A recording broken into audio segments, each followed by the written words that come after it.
There's no place to escape to. This is the last podcast. On the left. That's when the cannibalism started. What was that?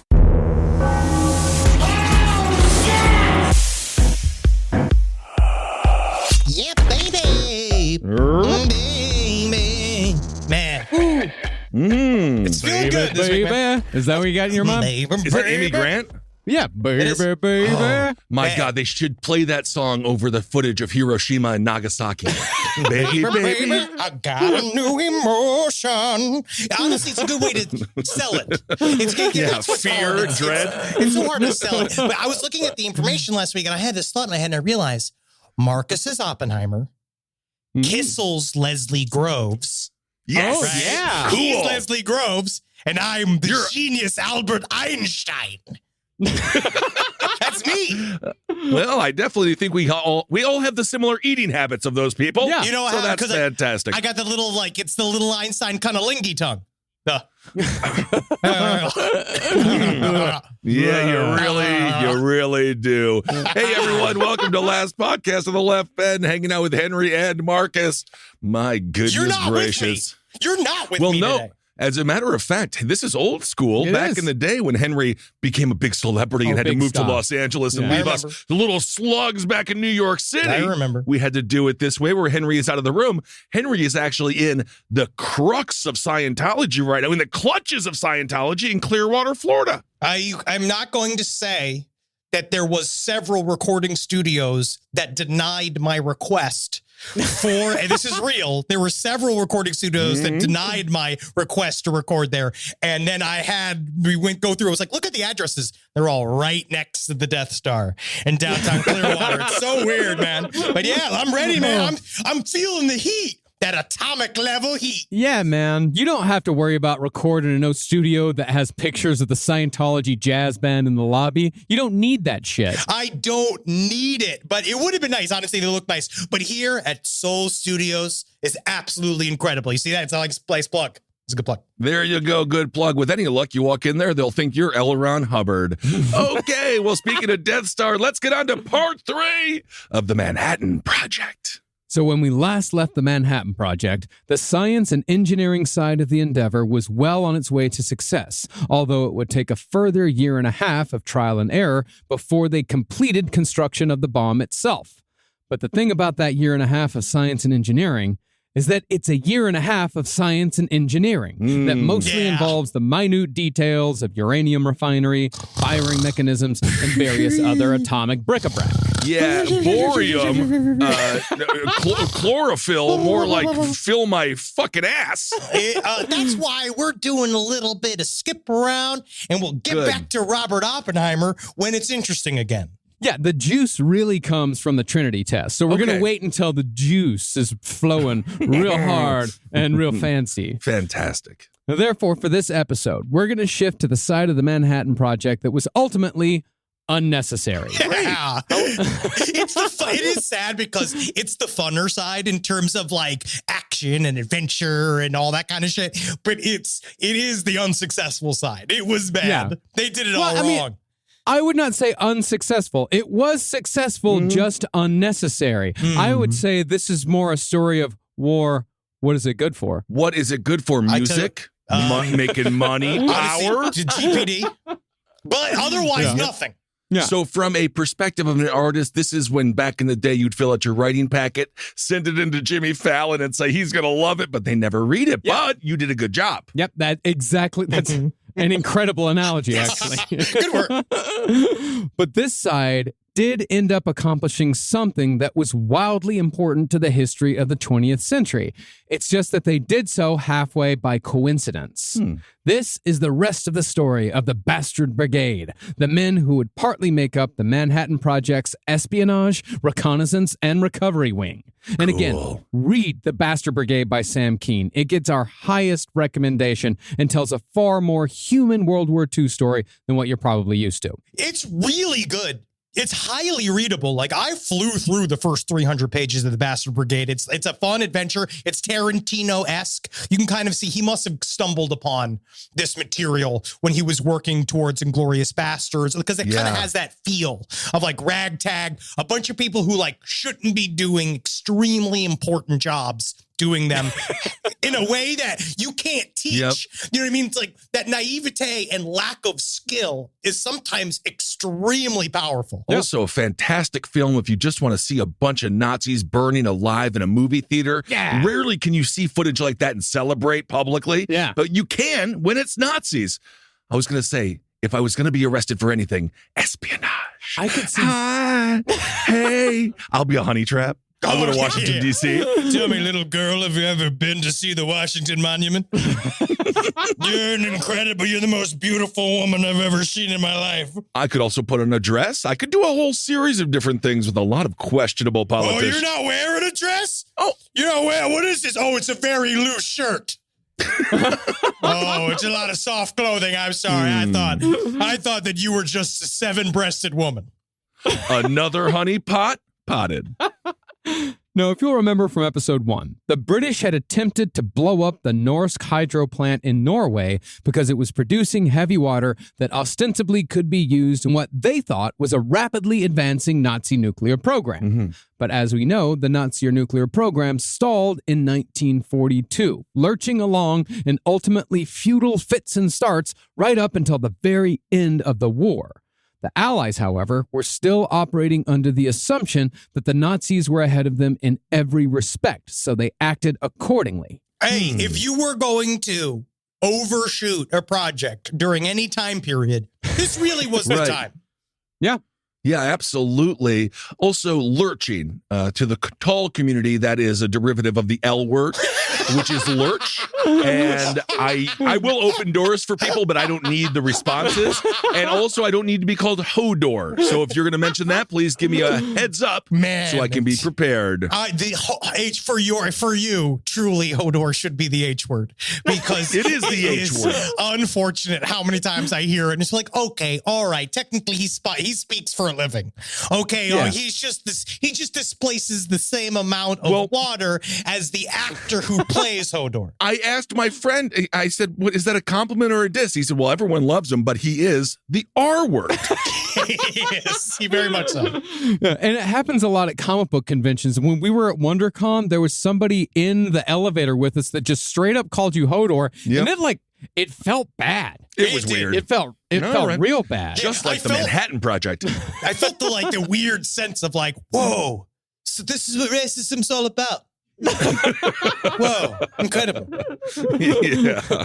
Now, the first mission to blow up the Norse hydro plant, Operation Freshman, that had been a massive failure that had resulted in the deaths of 30 British commandos. These deaths had occurred either during the botched landings of their suicide gliders or at the hands of sadistic Nazi commanders. Worst possible fucking ending to a mission you can imagine. Well, additionally, the other fuck-up was that Operation Freshman also made it clear to the Nazis that the Allies knew about their atomic program, which implied that the Americans had their own atomic program. Yeah. But a year later, the Ministry of Ungentlemanly Warfare I hate decided... it. I hate it, man. You didn't want to be a part of the Ministry of Ungentlemanly Warfare? These fucking British, again, they invented imperialism. They're like, what are the people that did that? And so they're all like, spying. Because that got to us, right? We had this idea in America that spying was ungentlemanly, right? Like we didn't want to do it. But the British were way ahead of us, man. They were already doing that shit for years. We learned it from them. Yeah, but nobody was ahead as the Russians, though. The Russians have been doing spycraft for centuries. I do like the name. I think it's fun. I like it, too. Yeah. I think it's very fun. It seems like they have knives in their canes. Well, they decided that the Allies had no choice but to give Norse Hydro another go. And this was also partly because this sort of action, this was about all Britain could do to contribute to the overall nuclear effort.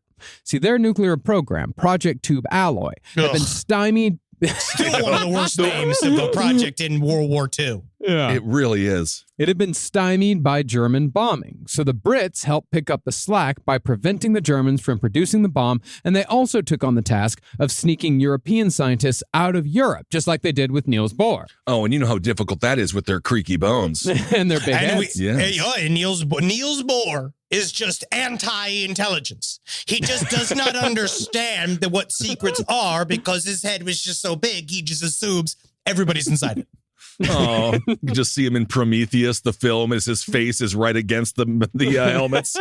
Man, this is true. We're covering all of the Manhattan Project history that's not going to be in the Oppenheimer movie because, the Oppenheimer movie is all about that dusty skeleton man eating pussy next to a nuclear reactor. And it's mostly going to be them all like, we're going to be, you don't have any idea how much it's going to be Oppenheimer saying goodbye to the woman that commits suicide for like, and you're just like, just be like, get back to the explosions. Do you want to know a synchronicity with the Oppenheimer film? Sure. It comes out on my birthday. Wow. July 21st. Well, hopefully that's the only one and we won't have a nuclear war. Well, actually, we got right here is the creator of the second biggest bomb in the world. It's called his comedy career. Come on, Kissel. Come on. I'm sorry, buddy. Whoa. What did I do to deserve that? I thought it was going to be a bowel joke. I thought it was going to be a defecation joke. I thought for sure because I just took a massive dump today because I'm on a DiGiorno kick. Oh, is that the new diet? Yeah, it's the DiGiorno kick diet, which is one DiGiorno a day keeps the doctor at bay. Well, back to Norse Kaitro. While the British would organize what came to be known as Operation Gunnerside, it would not be British commandos doing the dirty work. Rather, the job of blowing up the power cells at Norsk would be given to local Norwegian soldiers and resistance fighters. This needs to be a movie. This whole story. There's like 3 movies that are based on this. Good. I did not know. Yeah. I was looking that up. Yeah. So is that real? What movies? They're all Norwegian. We All Ski Naked. Is that one? What's the other one called? It's called like, I Hate My Vacation. Yeah, that's not a bump. That's a medical problem. I love that film. Oh, yeah, The Heroes of Telemark was a 1965 movie. That must have been boring as hell. And there's also a movie called The Heavy Water War, which is just, man, that looks boring as fuck. Come on, Norwegians. This all looks dumb. That reminds me, my older brother Chris was anorexic, and I got him the movie Heavyweights for his birthday as a funny joke. That's a funny. You knew. Yeah, he was nano. He was a model. He was a model in Italy. And you thought this was funny that he would think it was funny, or did you do it because you thought it was funny? I thought it was funny. He wasn't offended or anything. He's just like, I don't even get it. It was like, because you're fucking anorexic. The movie's called Heavyweights. Great. And I like how the clear up is actually probably what then makes it offensive. Yeah. You know what I mean? Because then you have to explain why it's offensive. And then he has to sit there and he has to go like, I'm his younger brother. I can do this. Did you sit outside of his door and play All You Can Eat by the Fat Boys? No. But we did watch The Disorderly Orderlies. Yeah. And yes, I used to see there's a scene that involves a lady. All you can eat. Ain't that a treat? And over and over again. Fat Boys. Let's move on. Now, when it came to Nazi collaboration in World War II, the government of Norway unfortunately has a reputation for hard capitulation. To wit, the man who weaseled his way into power when the Nazis blitzed Norway was named Vidkun Quisling. Yeah. God, sounds like a Twizzler with cancer. he definitely looks like a boob. Yeah. You know, he looks like he looks like one of my tits with a hat on. You know what I mean? He's very deflated. He's got kind of a ruddy complexion.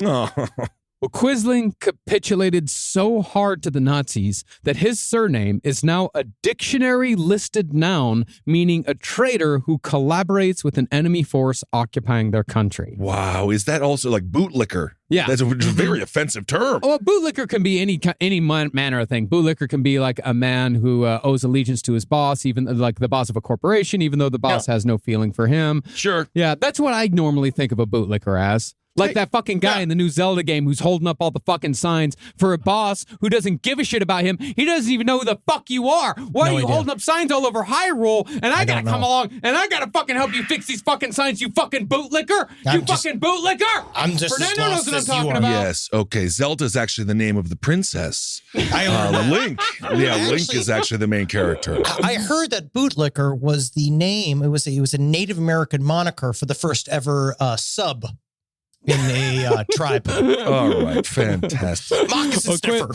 is the second. They also do that sometimes. Really good. No, Quisling was tried as a traitor and executed by firing squad after the war, so he got what was coming to him. That happens. It was crazy for a Norwegian to be turned into Swiss cheese.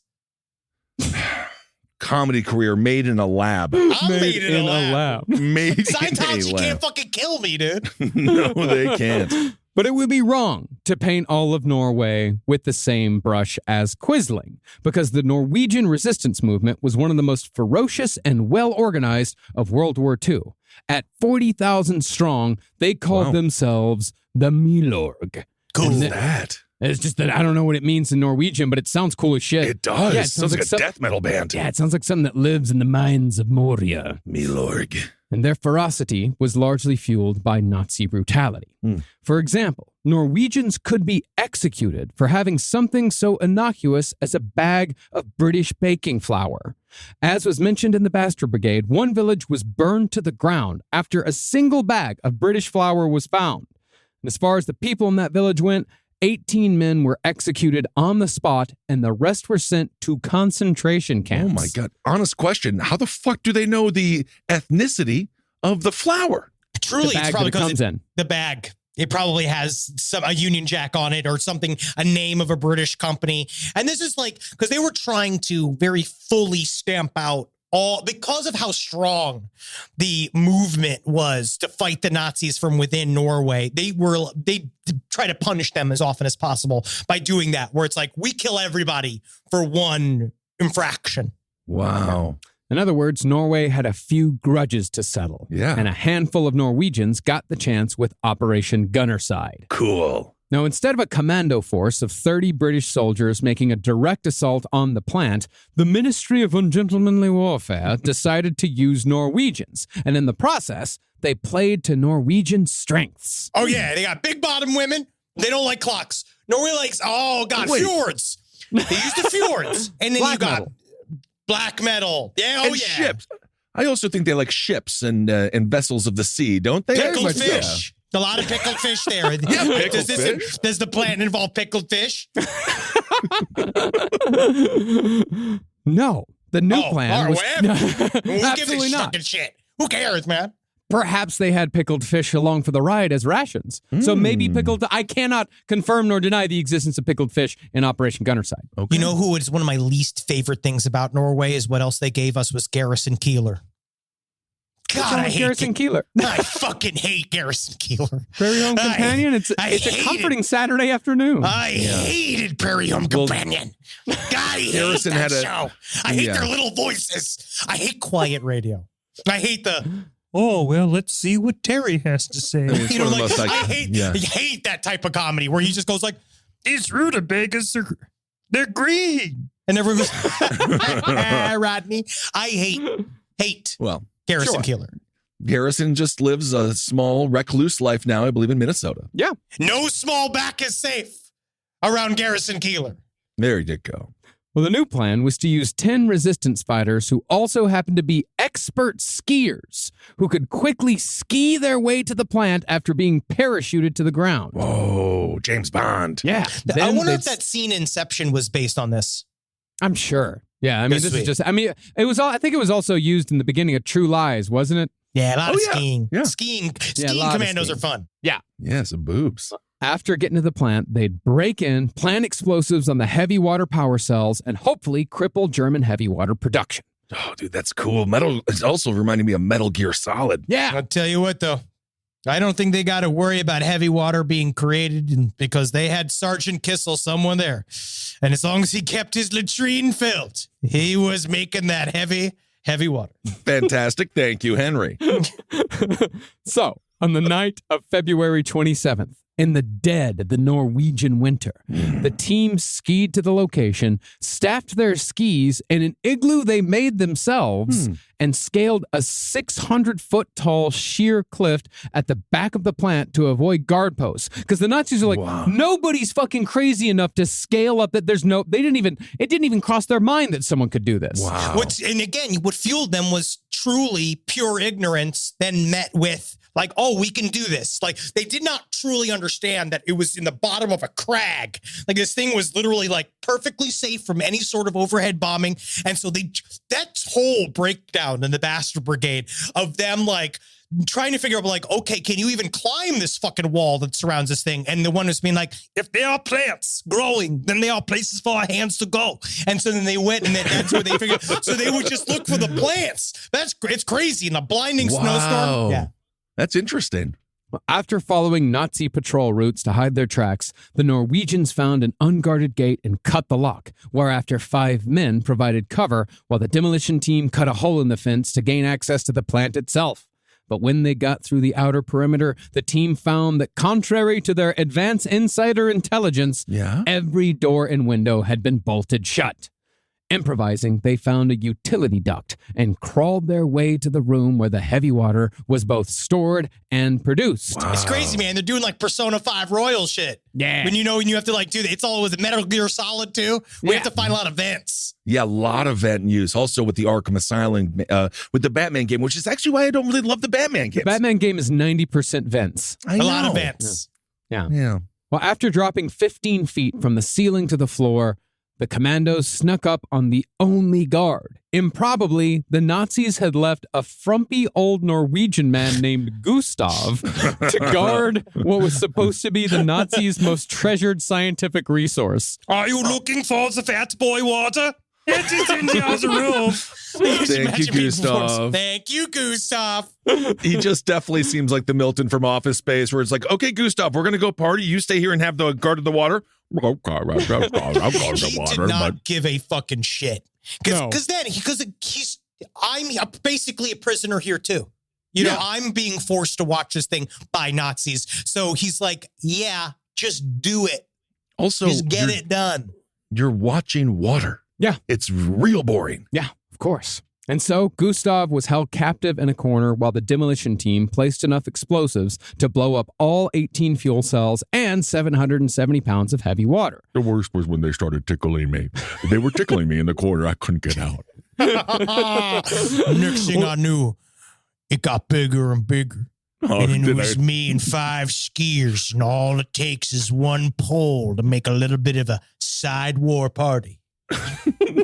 They made fun of it. Well, Gustav, the entire time, he's like, please be careful around there. That if you are not careful around there, you're going to hurt the heavy. Oh, I see what you're doing. Okay. Oh, my goodness. Like it took him a while to figure out that they had showed up to destroy the plant. Right. And so, after planning all the explosives, they took Gustav with them. And at 1:13 a.m., 2 hours after they climbed that sheer cliff, they lit the fuse and the cells went boom. Whoa! Mission accomplished. Sweet. But they also knew that the Nazis were going to come and round up everybody within like 100 miles of the plant. So what they were doing was, as they went, they ripped off a patch. They were all dressed like British soldiers. So they ripped off the British stuff. It's cool. Because again, it feels like an action movie. And like threw like the British insignias down. And then they would talk in Norwegian about how beautiful London was around all of the people that they were gradually kidnapping throughout the heist part of it. It's great. Wow, because they ended up with 2 hostages by the end. Gustav and another Nazi, and an actual Nazi that they came across along the way. Interesting. Why do I feel like Gustav would be played by Josh Gad? Damn you, Josh Gad! It should have been me! It should have been me! Rise from your grave. Now, this team thereafter went down in Norwegian and World War II history as some of the bravest and most important heroes of the war because they'd seemingly crippled the Nazi nuclear program. Wow. That, however, is not really the truth. You just got debunked. No, don't let the truth get in the way of a good war story. While the mission was indeed impressive in its planning and execution, Operation Gunnerside didn't really matter because Heisenberg's program had stalled.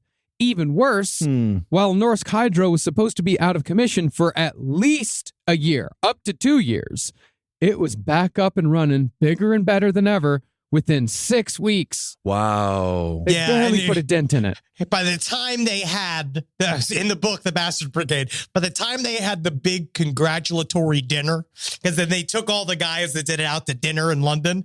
Yeah. By the time they had got to the dinner, the plant was already doing its thing again. So but it was still good. But he didn't want to tell them. So they were literally all new. They scheduled the big celebration knowing that it didn't even matter. But it was nice because then they all got to get out of the war.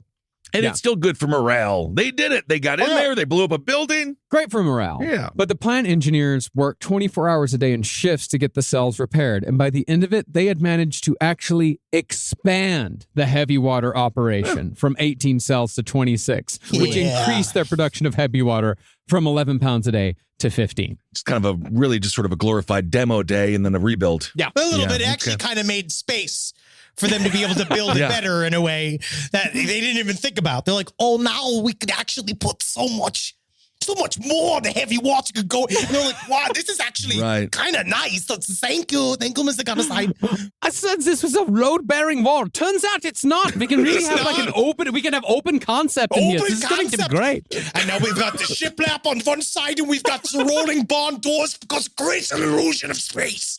They really are fantastic. I mean, look at World Trade Center 1. Yeah. How beautiful is that building? Nothing like a nice big Target. Yeah. And they've got that big mall there now. They got a big mall? They wouldn't have had that mall, the mall that looks like a cadaver. Yes. That wouldn't be there. Yep. And That the wouldn't be memorial. there. No, dude. And we got they got a Burger King there, man. It's great. They do. Now, the British refused to acknowledge that Operation Gunnerside had ultimately been a failure. At least they refused to acknowledge it to the Americans. And to this day, many historians still refuse to believe that the whole thing had been all for naught. Because it is, as you said, it's a great war story. Yeah. It's an inspirational story. Oh, yeah. But back in 1943, General Leslie Groves, head of the Manhattan Project, he wasn't about to accept the British view of the mission, especially after he received intelligence that the whole thing had been an objective failure. I will say, I don't think it's unwarranted, but the Bastard Brigade has a for certain anti-British bias within the book because the entire thing is constantly talking shit about how the UK had no idea what the hell they were doing, that they didn't know, that they had second guessed, they were incorrect all the time. Well, and I don't know if it was real or not, but it's like Leslie Groves is like, God damn these slimy bastards. They have no idea what they're doing. You know what I mean? Like, and it's all in the book. And you're like, I don't know if this is just dialogue written by a man that once got his teeth broken on a bad scone or something. And now he hates all British things. A little resentment, perhaps, from the past. Possibly. See, when it came to Groves, his projects were all that mattered. And if he needed to go outside of normal channels to ensure that his current project was a success, he did it. After all, if the Nazis beat the Americans to the bomb, that would mean that the Manhattan Project had been a failure. Right. So Groves called for help and contacted the Office of Strategic Services, the OSS, which is, as we know, the antecedent to the CIA. Wow. This is back when espionage was fun and only done by old money people that would then form the fate of the rest of the country later on. Yes. I would disagree with it being only old money people. Old money people in charge, yes. But there were plenty of weirdos down at the bottom doing the dirty work. Well, that's the thing, is that you learn it was the classic American approach of blue blood running through the very base of it, and then everybody's a freak. Everybody else is an unwanted person that knows and doesn't fit into any other branch of the government or society, that is very easily manipulated and used very effectively for espionage work. Yep.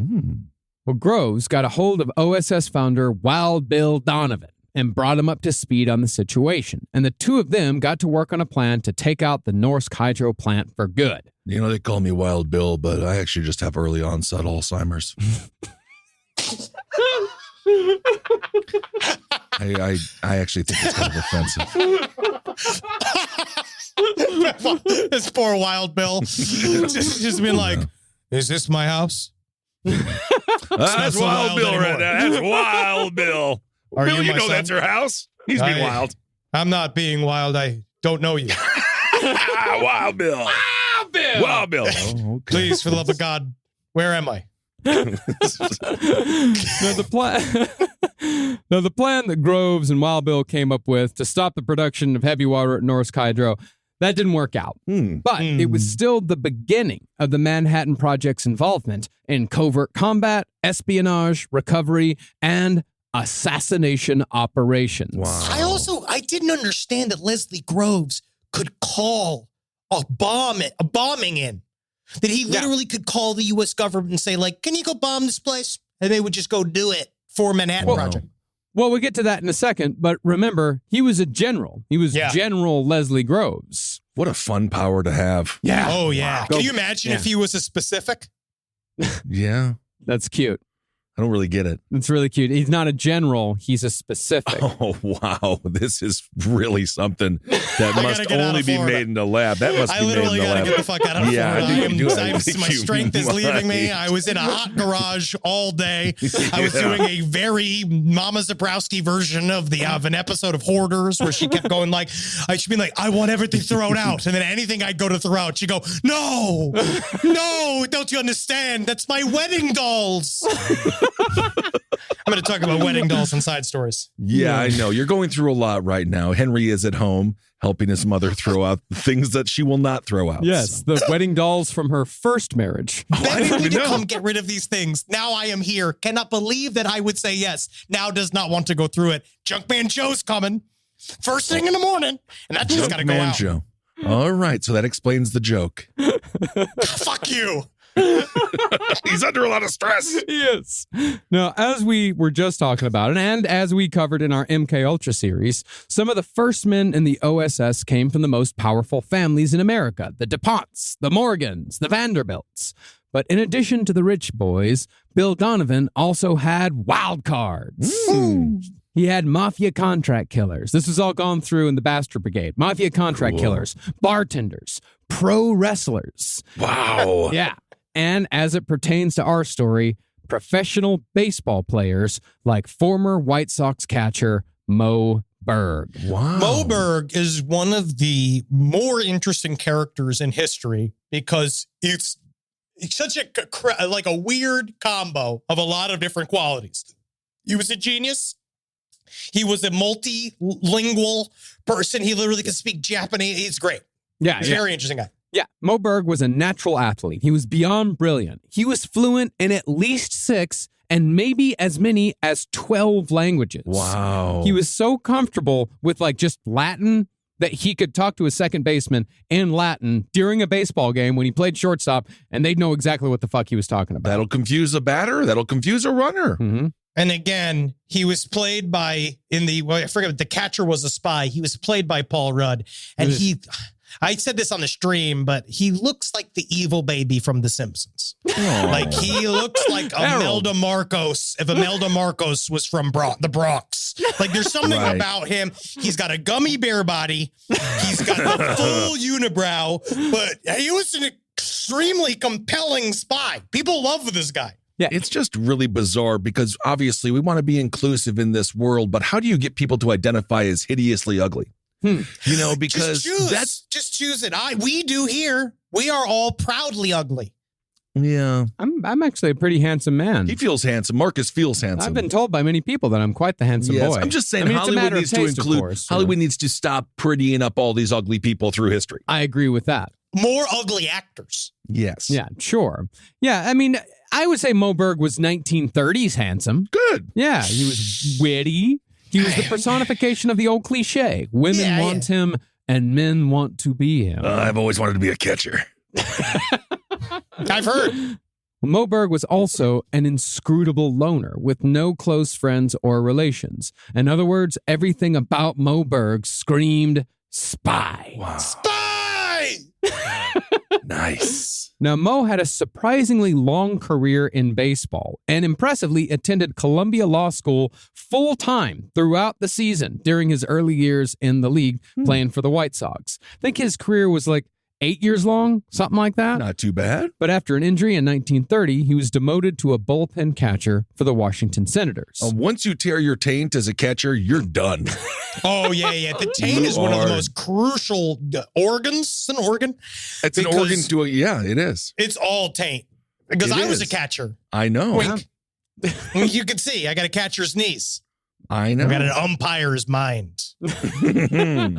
Well, Berg came to be known as Professor Berg amongst sports writers. This is due to his habit of reading books about non-Euclidean spacetime in the bullpen. And he understood it well enough where after the game, he got Albert Einstein's home phone number, and he just called up Albert Einstein and said, hey, you want to talk physics? Wow. Yeah. Okay. So this guy really was intelligent. Yeah. Because then Albert Einstein was like, I will teach you about physics if you teach me about baseball. And then they taught him about baseball, and you taught him about physics, but then he tried to teach him all the rules about baseball, and he was like, I do not get it. I am not a fucking jock. Fuck you, Chad. That's what he said. And it was like, Albert Einstein. Come on, Albert Einstein. You get black pills? Well, even more impressive was the fact that after Mo Berg's baseball career was over, he made an appearance on a national radio quiz show called Information, Please.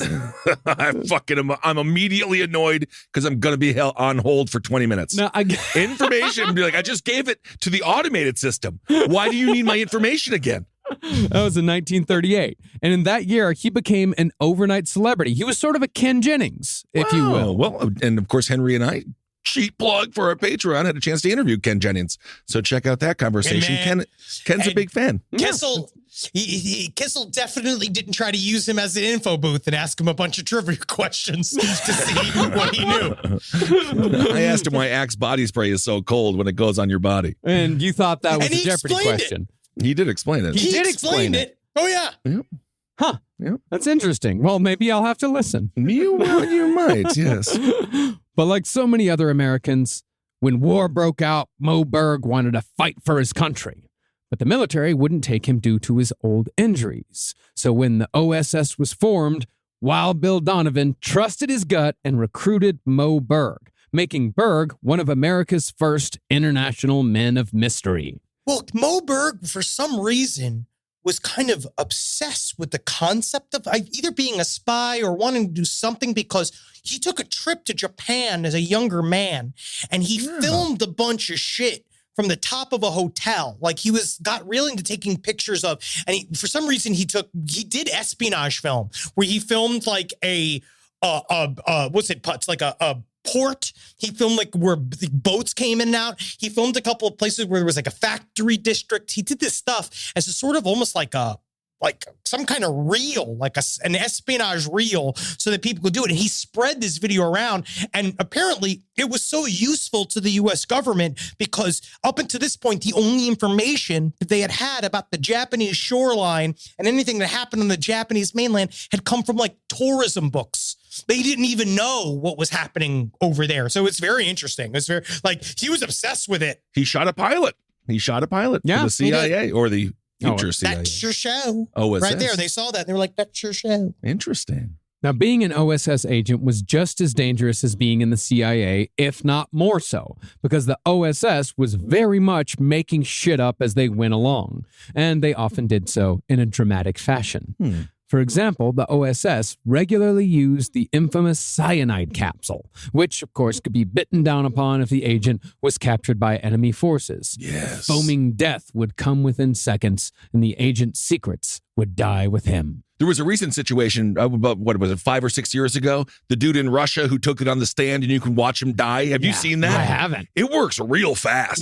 Real People, fast. as soon as they knew what he was doing, they like lunge for him and try to get it out. But he already did it, and he was dead in like 45 seconds. Yeah. It happens real fast. I also did not know that they were rubber coated. Yeah. So I guess there was a thing that if you pop it in your mouth and you not needing to kill yourself, you can just eat it and shit it out. Apparently, like you literally, it's a rubber capsule, so it just flows right through the hole. Mm-hmm. Interesting. But I wouldn't trust it. No, I wouldn't Not trust it. government. I would. An eighth of an inch of government rubber between me and certain death. Like, I don't know. I always imagine that Vladimir Putin has it all the time, like a chiclet in his mouth. I'm sure. He just gets used to it. Like just like some Copenhagen, Yep. just right in the lip. Yep, I believe it. Now, these men were trained in sabotage tactics like lockpicking, phone bugging, and silent methods of murder. But since it was all hush-hush, and since it had no precedent, the OSS had to create its own covert methods for graduating their training program. This shit's crazy. This is like such an outlandish concept. In Mo Berg's case, he was tasked with planning a solo heist that involved infiltrating an American defense plant to steal any classified document he could find. Didn't matter what kind of document, didn't matter what it said, all that matters is it was stamped classified. So this is the tangible when they get someone who knows how to like hack into computers to work for the government, and they're like, hack into our system so we learn how to do it, but this is that in the real form. Kind of. Can you imagine that, though? But up until that point, if you hire a hacker that has hacked into the government, you know that he can do it. This is literally being like, okay, we put you in a funhouse training segment where you have to shoot at plaster Nazis that pop up in window frames like it's an old, like what Keanu Reeves does for John Wick. They do all that like type of training. And then it's literally, all right, go spy on us and come back. Yeah. It's crazy to me that they would just go and not tell these companies that they would do it. And then afterwards, they'd have to, under pain of death, go through all of this stuff and then basically be like, this is an OSS training meeting. And they'd have to go like, oh, okay. Yeah. Be like, and then somebody just had to be like, wait, the catcher for the fucking socks? That's who's doing all this? Well, the point was that they wanted to see if Berg could come up with a plan on his own and execute it under pressure in a real-life situation. But Berg's plan wasn't as clever as you'd expect. He somehow got a hold of some White House stationery, and he just kind of forged a note and tried to bluff his way through it. And when he wasn't able to charm his way past a guard, he sheepishly had to admit that he was participating in what amounted to a glorified panty raid. Oh, Mo, come on. It's like, wait a second. Do you want to see the panties? It's like, wait a second. I can just see these panties? Absolutely, sir. Come this way. And as you see all of J. Edgar Hoover's panties just like lined up in this beautiful array. And he's like, yes, he comes here each morning. And depending on his mood and the day of the week, as you can see, MTWTFSS. Yes, days of the week, panties. His balls, big front. As you'll notice, this one here is used. $5. You can Venmo me. Well, even though Berg failed, the OSS still decided to take a chance. And by the fall of 1943, he was being parachuted into Norway under the command of Wild Bill Donovan and General Leslie Groves on a reconnaissance mission concerning the Norse hydro plant.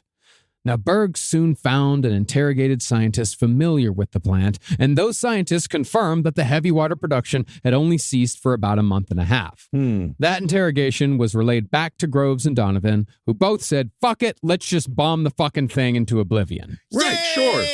Why not? Let's just bomb it. That's Just gonna be bomb such it. a fun day. You're like, we can blow it up. Yeah.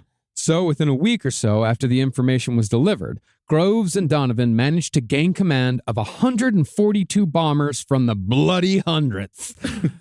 Planes with such colorful names as Boss Lady, Pickle Puss, She Hasta, Rum Boogie 2, The Raunchy Wolf, and two names that were simply named Horny. Well, there you go. Creative naming. It's a Just the strange. idea of sitting there being like, yeah, she is. That's my plane. Yeah. Horny. That's her name. Yeah. She's ready for it. God, you can't even sit in the seats. I slide into the cockpit each time. Well, the men, they also had colorful names. There was Bubbles, Handlebar Hank, Lucky Luckadoo, the two Harrys, the three Buckies, and a guy just named Veal. Oh, man, it sounds like you're describing a bunch of rescue dogs as someone's going to look to adopt. Like, that's Lucky Lou right there. That's Beaver Stew. Yeah, that's the list on Toby's Small Dog Rescue. Oh. They were up for adoption. You don't want to know why we call him horny. Well, the reason why they call me Veal is because I'm a little sheepish. Oh. Come on, guys. That's funny. Isn't veal beef? Veal is beef. It's cow that is tiny brutally cow. treated at a very young age. No. Technically, you shouldn't eat it. Made very tender by far too small cages, making them blind. The whole point, Kissel, you see, is that they're supposed to turn into sort of what Arby's does, something between liquid and a solid. The but it's viscous, alive. Yeah, the idea is to make a thing, a living slurry. There you go. Well, that's nice. That's humane. But perhaps the reason why there was such levity around the Bloody 100th is because a lot of them got killed. They were called the Bloody 100th for a reason. An alternate name, a much less cool And a name that's a lot less fun. They were also called the Vanishing Americans. Oh my God. That is Bad nickname during a war. You know? absolutely. But the thing about bombing is that no matter how good your crew was, targeting just one building is really fucking hard. And it's even harder to target a single room within that building. That would be the heavy water room in the Norse hydro plant. Therefore, while 12 bombs hit the plant, only the power generators went down and 22 civilian villagers were killed in the process. That's why they were a little reticent to go the bombing route. That's all? Out of 12 bombs, that's all that it was able to do? It was literally inside of the. This is why I'm so glad I have a bidet now. Do you have an idea how hard it is to get to the dingleberries at the very bottom of the crevice? Right. It's extremely difficult without help. That's why I ended up clearing the field, blitzkrieging it by sniffing it in the hole around my beehole. But I'm sorry, Samantha, new assistant here. But this is different because you can't get to it. How do they count the bodies they kill? Can I ask? Like truly, like. How do, in the end, when they talk about war casualties, this is just a general question. How do they like figure that out? I think they go 1, A 2. Oh, I forgot. It was the Tootsie Pop method. I didn't know. Yeah. That always held. And then they bite the head off the 4th, and then they call it a day. I think just after the war is over, there's, record keeping, there's reckoning. How many people were in the village at the beginning of the war? How many people are in the village now? When did those people die? There's usually someone in the village just keeping track of all this shit. Did your husband not come home? Yeah. That's truly a very morbid nerd's job. Yeah. Well, I mean, that's the reason. Someone's got to do it. That's one of the only reasons why we know so much about the Black Death that we do know is because all the records. Certain countries were insane record keepers, and that's why we know more about one than we know about the other. Interesting. Now, this failure again enraged Leslie Groves because Leslie Groves was real. Damn it! It's just like a lot of that, a lot of punching the air, playing with his belt. Got angry real fast. Well, this seems like a reason to be angry. You wasted, millions of dollars, I would assume, right? Oh, yeah. Didn't do a good job at a hard target. Couldn't break it, much like Jean-Claude Van Damme. Kissel, you're Leslie Groves. How would you react? Get me that goddamn Wild Bill. I actually don't even Bill? remember. No, I'm actually Bill. I see this here. I see this little sign. Yeah, I see the sign. I guess I must be Bill, but I don't know Bill. Bill. Man, you are fucking wild. Do you guys have a bunch of birds in here? Or what's that sound? Oh, God, are there a bunch of birds in here? He's fucking wild. Trust me, this guy doesn't remember shit. Am I Bill? Wild Bill, we got a mission for you. Whoa. Me? Yeah, you're Wild Bill. My name's William.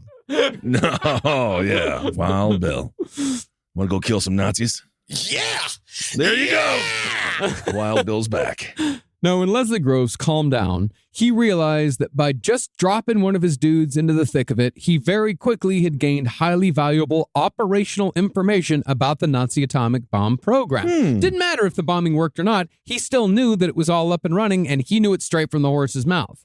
So Groves talked it over with Wild Bill, and Mo Berg was given over to the Manhattan Project as America's first atomic spy. Wow, cool. Now, smartly, Groves gave Berg no specifics about the Manhattan Project, but Berg did learn enough quantum physics to be able to interrogate European physicists in their own language. Yeah, dude, it's crazy because they couldn't have anybody that had any operational connections to Manhattan Project over in the theater of war because they knew if any one of these guys are get scooped, right? We love our scientists because Groves knew we need scientists doing this so they can understand the actual what they're looking at when they go look for evidence of a Nazi atomic program. And but they knew they can't have somebody from the Manhattan Project because we love our scientists. But let's just say, once it came to being spoken to in the quote, in the style of the Russians, you knew that they were going to fold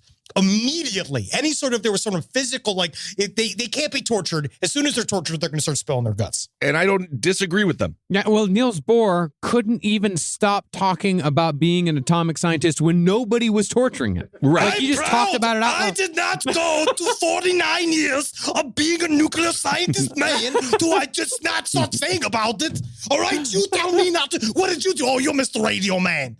Mr. Radio Man does whatever. Everybody knows what you do. In addition, Berg poured through the work of the great nuclear physicists of the day, such as the Joliot-Curies, Otto Hahn, and Enrico Fermi. But he was especially drawn to the work of Werner Heisenberg, who would soon become Mo Berg's #1 target for first kidnapping, then assassination. Assassins. Also, just so you know, I have had a lot of people talk, and I had got a little bit of a pushback, but I want to give credit where credit is due. That Otto Hahn actually mostly stole a lot of the work from Lisa Meitner. That was actually the person that was the actual brains in the operation. Otto Hahn, very similar to many of these guys that are in charge of a lab, will just kind of be like, "That's me, yup. I came up with it," but it's also everybody on their team who really is the people that give the actual information. Interesting. Was she a Nazi? Oh, I think that I actually don't know. I don't know. I think that she was fine. I think a lot of people, she was just kind of there under duress. Oh, okay. All right. We'll get there. Yeah. We'll figure it out. Mm-hmm. Before I say yes, let's say, Rise from your grave. Now, Berg was already on the front lines when it came to atomic spycraft, but Groves still needed a small team that could coordinate investigations into foreign nuclear activities that included, but was not limited to, domestic spycraft. Oh, very fun. That team named itself Alsos, which pissed off Leslie Groves because Alsos in Greek means grove. Well, now, Yeah. why would that be aggravating? Because it was not a very good secret-keeping name. Because Leslie Grove was very much famous for being, and anybody within the world of the military knew that he was running this thing called the Manhattan Project that was probably associated with us building some form of atomic bomb. So as soon as you see the word Grove attached to a thing that's a bunch of people looking for Nazi atomic bomb secrets in Europe, you're immediately like, oh, these are all guys from the Manhattan Project. And now we know that they are that far ahead in their atomic bomb program. Also, Leslie Groves just didn't like the British. True. Yeah, maybe a little egotistical on his part as well. Quite possibly. Could be. But nevertheless, when it came to the man who would lead Alsos, Groves chose a fiercely anti-communist Russian named Boris Pash, formerly Boris Pashkovsky. Oh. Now, Boris had been born at the dawn of the 20th century in San Francisco, but in 1913, his family returned to Russia, where his father became a Russian Orthodox bishop during what was an especially dicey time. You know what the dicey time is? What? We already covered it. When? With what? What are we talking about? They're talking. I see that they're talking, and I see that there's a show on. It's like, oh, yes. I'm on the show. There's a yes, dicey. my drinks are here. I see my drinks. I've been talking. Oh, God, am I Wild Bill? Is this me? Those are dicey time there. Dicey, being a Russian Orthodox bishop in 1913 in Russia, that's a dicey probably not time. Good Why? because they didn't like religion. He did not. No, we didn't. They have a leader there that was anti-religion. Not yet. Buddy, all I know is Bishop, fucking flog it, make the juice.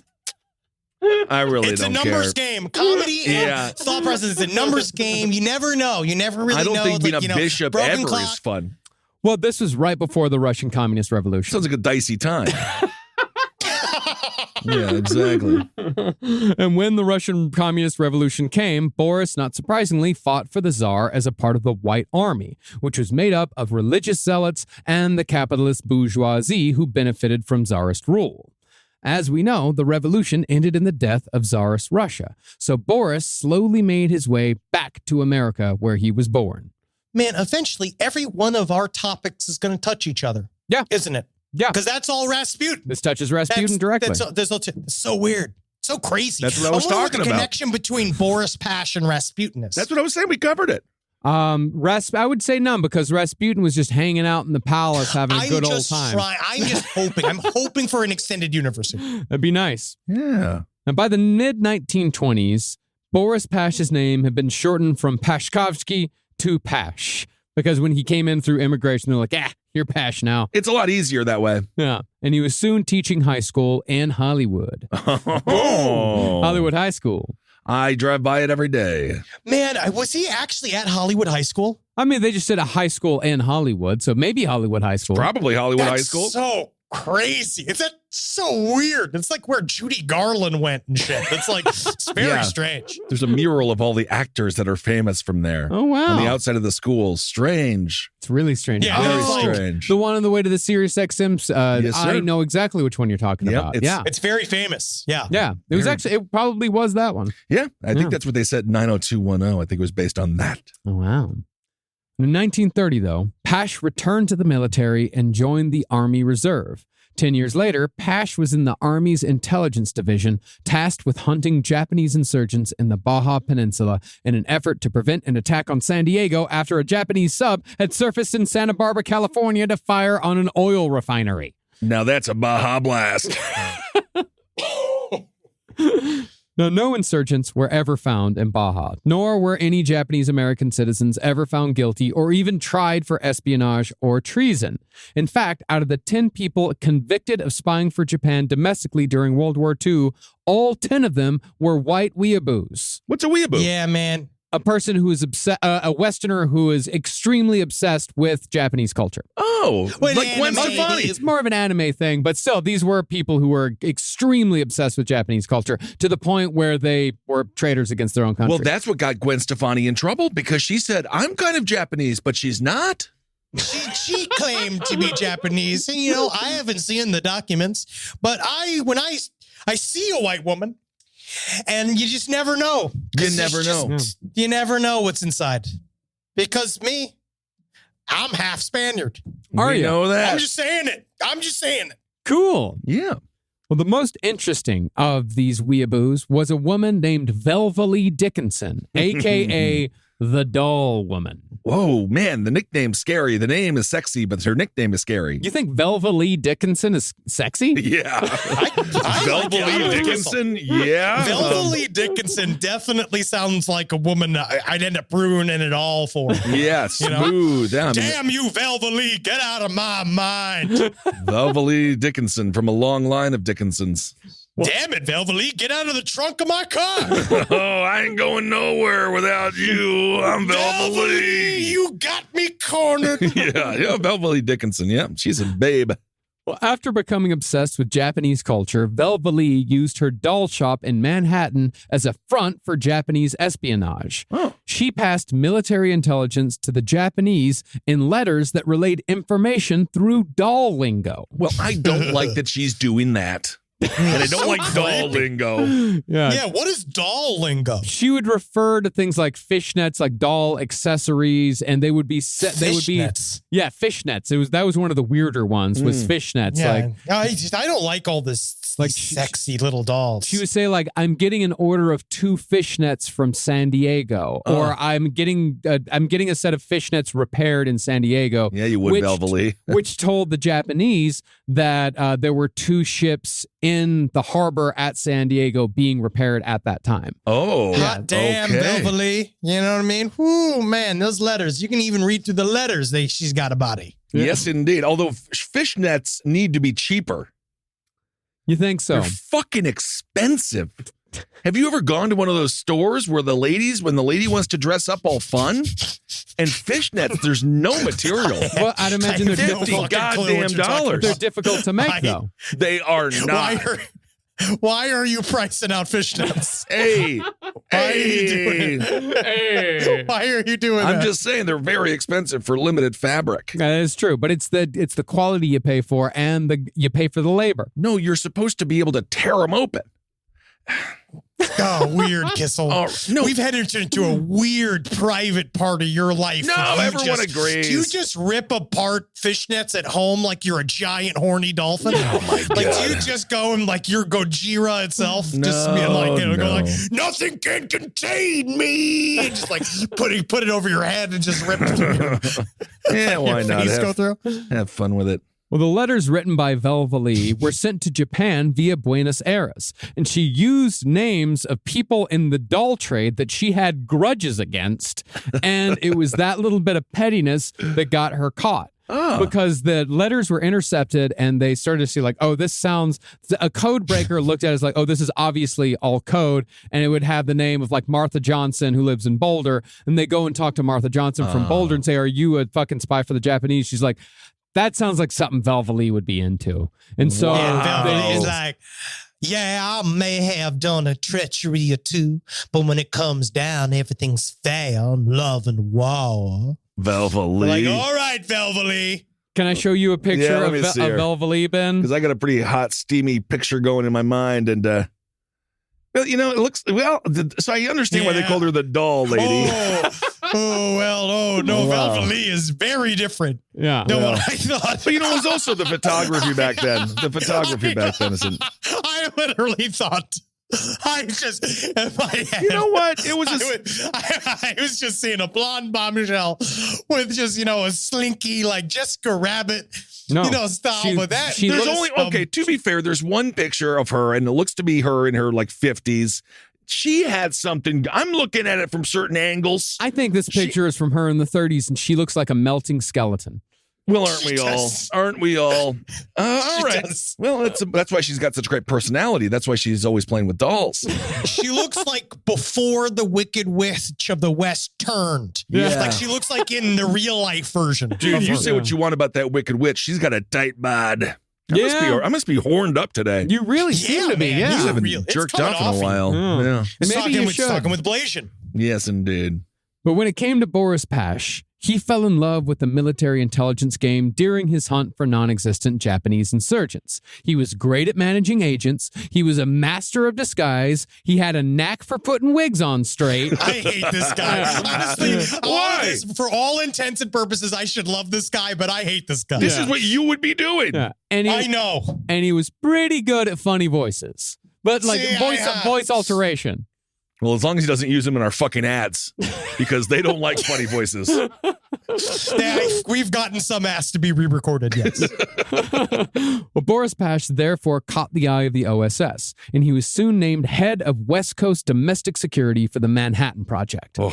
Now, Boris Pash's first task was to investigate lead scientist Robert Oppenheimer and his associates to see if any of them were passing information to the Soviet Union. So it seems here truly that there's a lot of distrust. Oh, yeah. So the Has to be. investigations are all Absolutely. like within the And house with, at and with this good point. reason. Right. But that Over the is last really two interesting, episodes- though, because you think about like the combined front, the United States versus the commies and Never the once. Nazis and the Never Japanese. But really, everyone was like, who the fuck do we trust? Well, because this entire lab was based off of basically current and former communists. We're all like there. You had a bunch of people that were all, some of them card-carrying communists that were the ones that were the leaders in nuclear science. So they're all at the Manhattan Project. They're at Los Alamos. And so they basically hire, you know, an internal affairs guy to go and you're going to watch us while we watch ourselves because we don't know how this is going to work out. Like we actually don't know because, again, warring factions. Half of them are like, the Russians are our allies. There should be a free like border here. There should be osmosis of our science and their science. Like we should be sharing it. But they, you know, were not fully privy to the idea that we were setting up villain number 2 for the sequel. Yeah.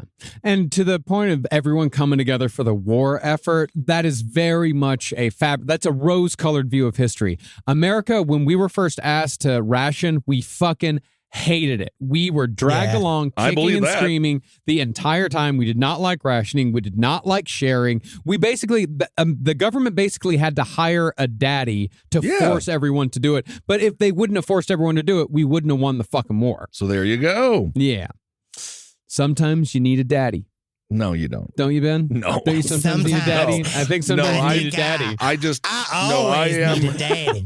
I am good. Kissel, I think that if you had a very special little daddy, I feel like, you know, because he doesn't have to be in charge of you. He could be lateral. He could be your co-daddy. I have enough. I have enough little people around me.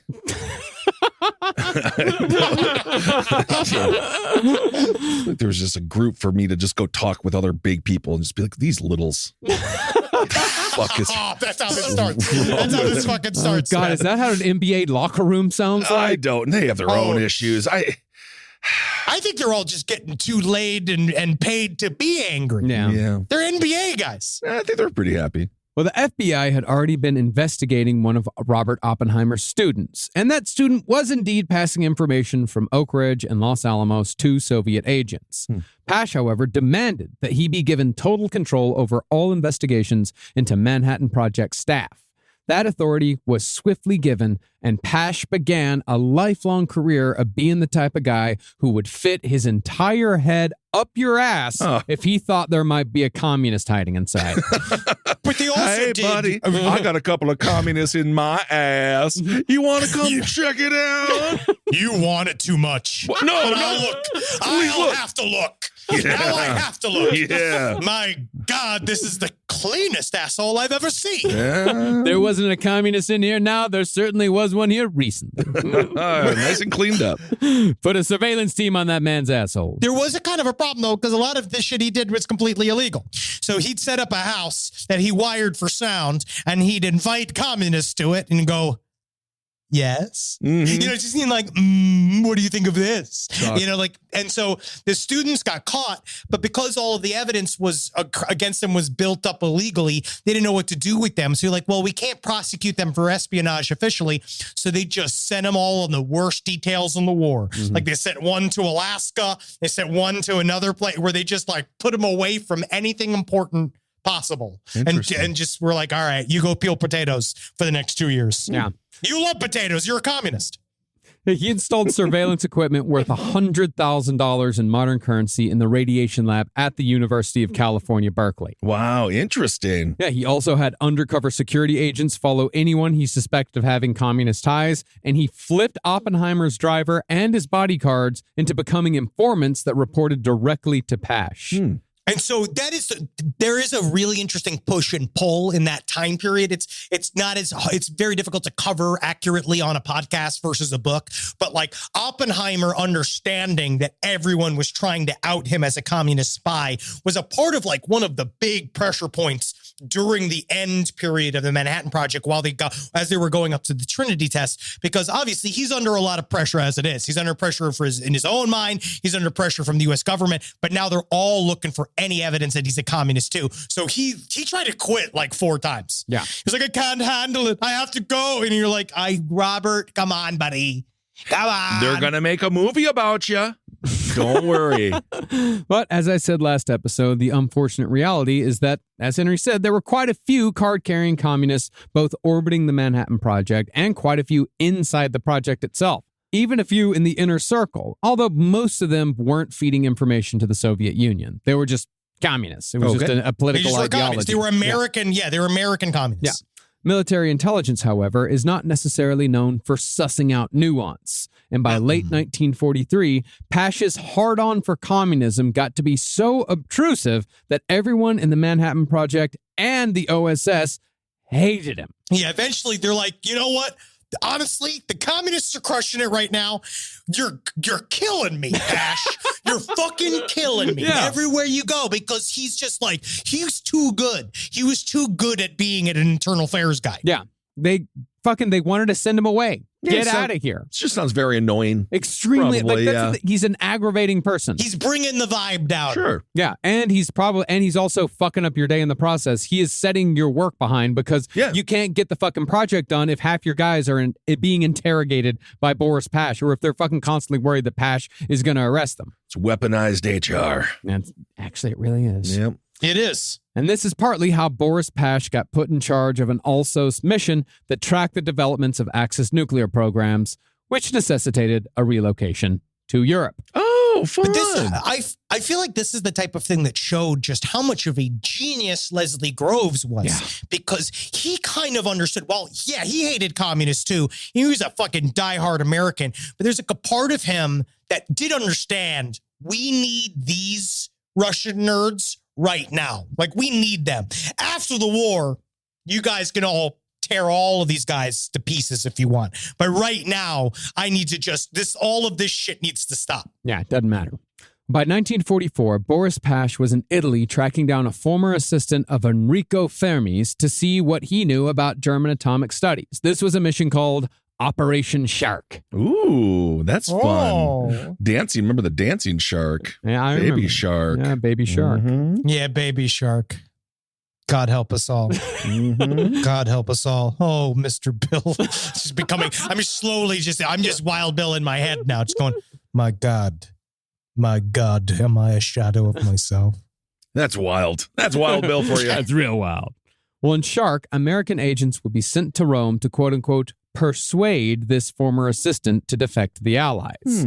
If the assistant were to resist, however, agents were authorized to beat him into submission and drag him to a submarine by force. All right, guys, you know what? I'll just go with you. What if I just go with you? But since this spycraft stuff was still pretty new to the Americans, Operation Shark got double booked. Unbeknownst to either man, both Boris Pash and Mo Berg had both been assigned to interrogate and or retrieve this Italian assistant. So dumb. So, it's just such a thing. It's humanity. Again, we always talk about the human element. And it's just so crazy. Just like none of them, because everything's so secret, nobody can know what the fuck's going on. So what are you doing here? What are you doing here? It was same thing that you're doing. There's a whole scene. Yeah. There's literally an entire scene like that. Now, if you'll remember, Mo Berg was a minor celebrity, and when he arrived in Naples on his way to Rome, he got recognized in the street by none other than a group of major celebrities who were in Italy on a troop morale mission. Oh no, he got by the what is that called? The USO tour guys. Yeah. Who's a good medium like athlete? Celebrity, like back somebody then? like I would say nobody like now, well, I would, if we go back to the 90s, let's say Deion Sanders. Well, he was an A-list celebrity. He was huge. Yeah, he was huge. I'm trying to think of somebody who's like medium. That's less like you'd have to be like, Ricky Henderson. Sure, Ricky Henderson, but I think he's number Patrick one for Ewing? stealing. You'd be like, bases. he was famous. I got it. Patrick Ewing. I got it. Icky Woods. Okay, Icky Woods, the Icky Shuffle. Yeah. That's perfect. Ozzie Smith. Ozzie Smith is very, Ozzie very Smith's famous. the He guy. said, you guys are saying all of these very famous people. That's all we know. That's what we're looking at. Detlef Schrempf is the answer. Perfect. Detlef Schrempf was the answer. Yeah, yes. okay. All right.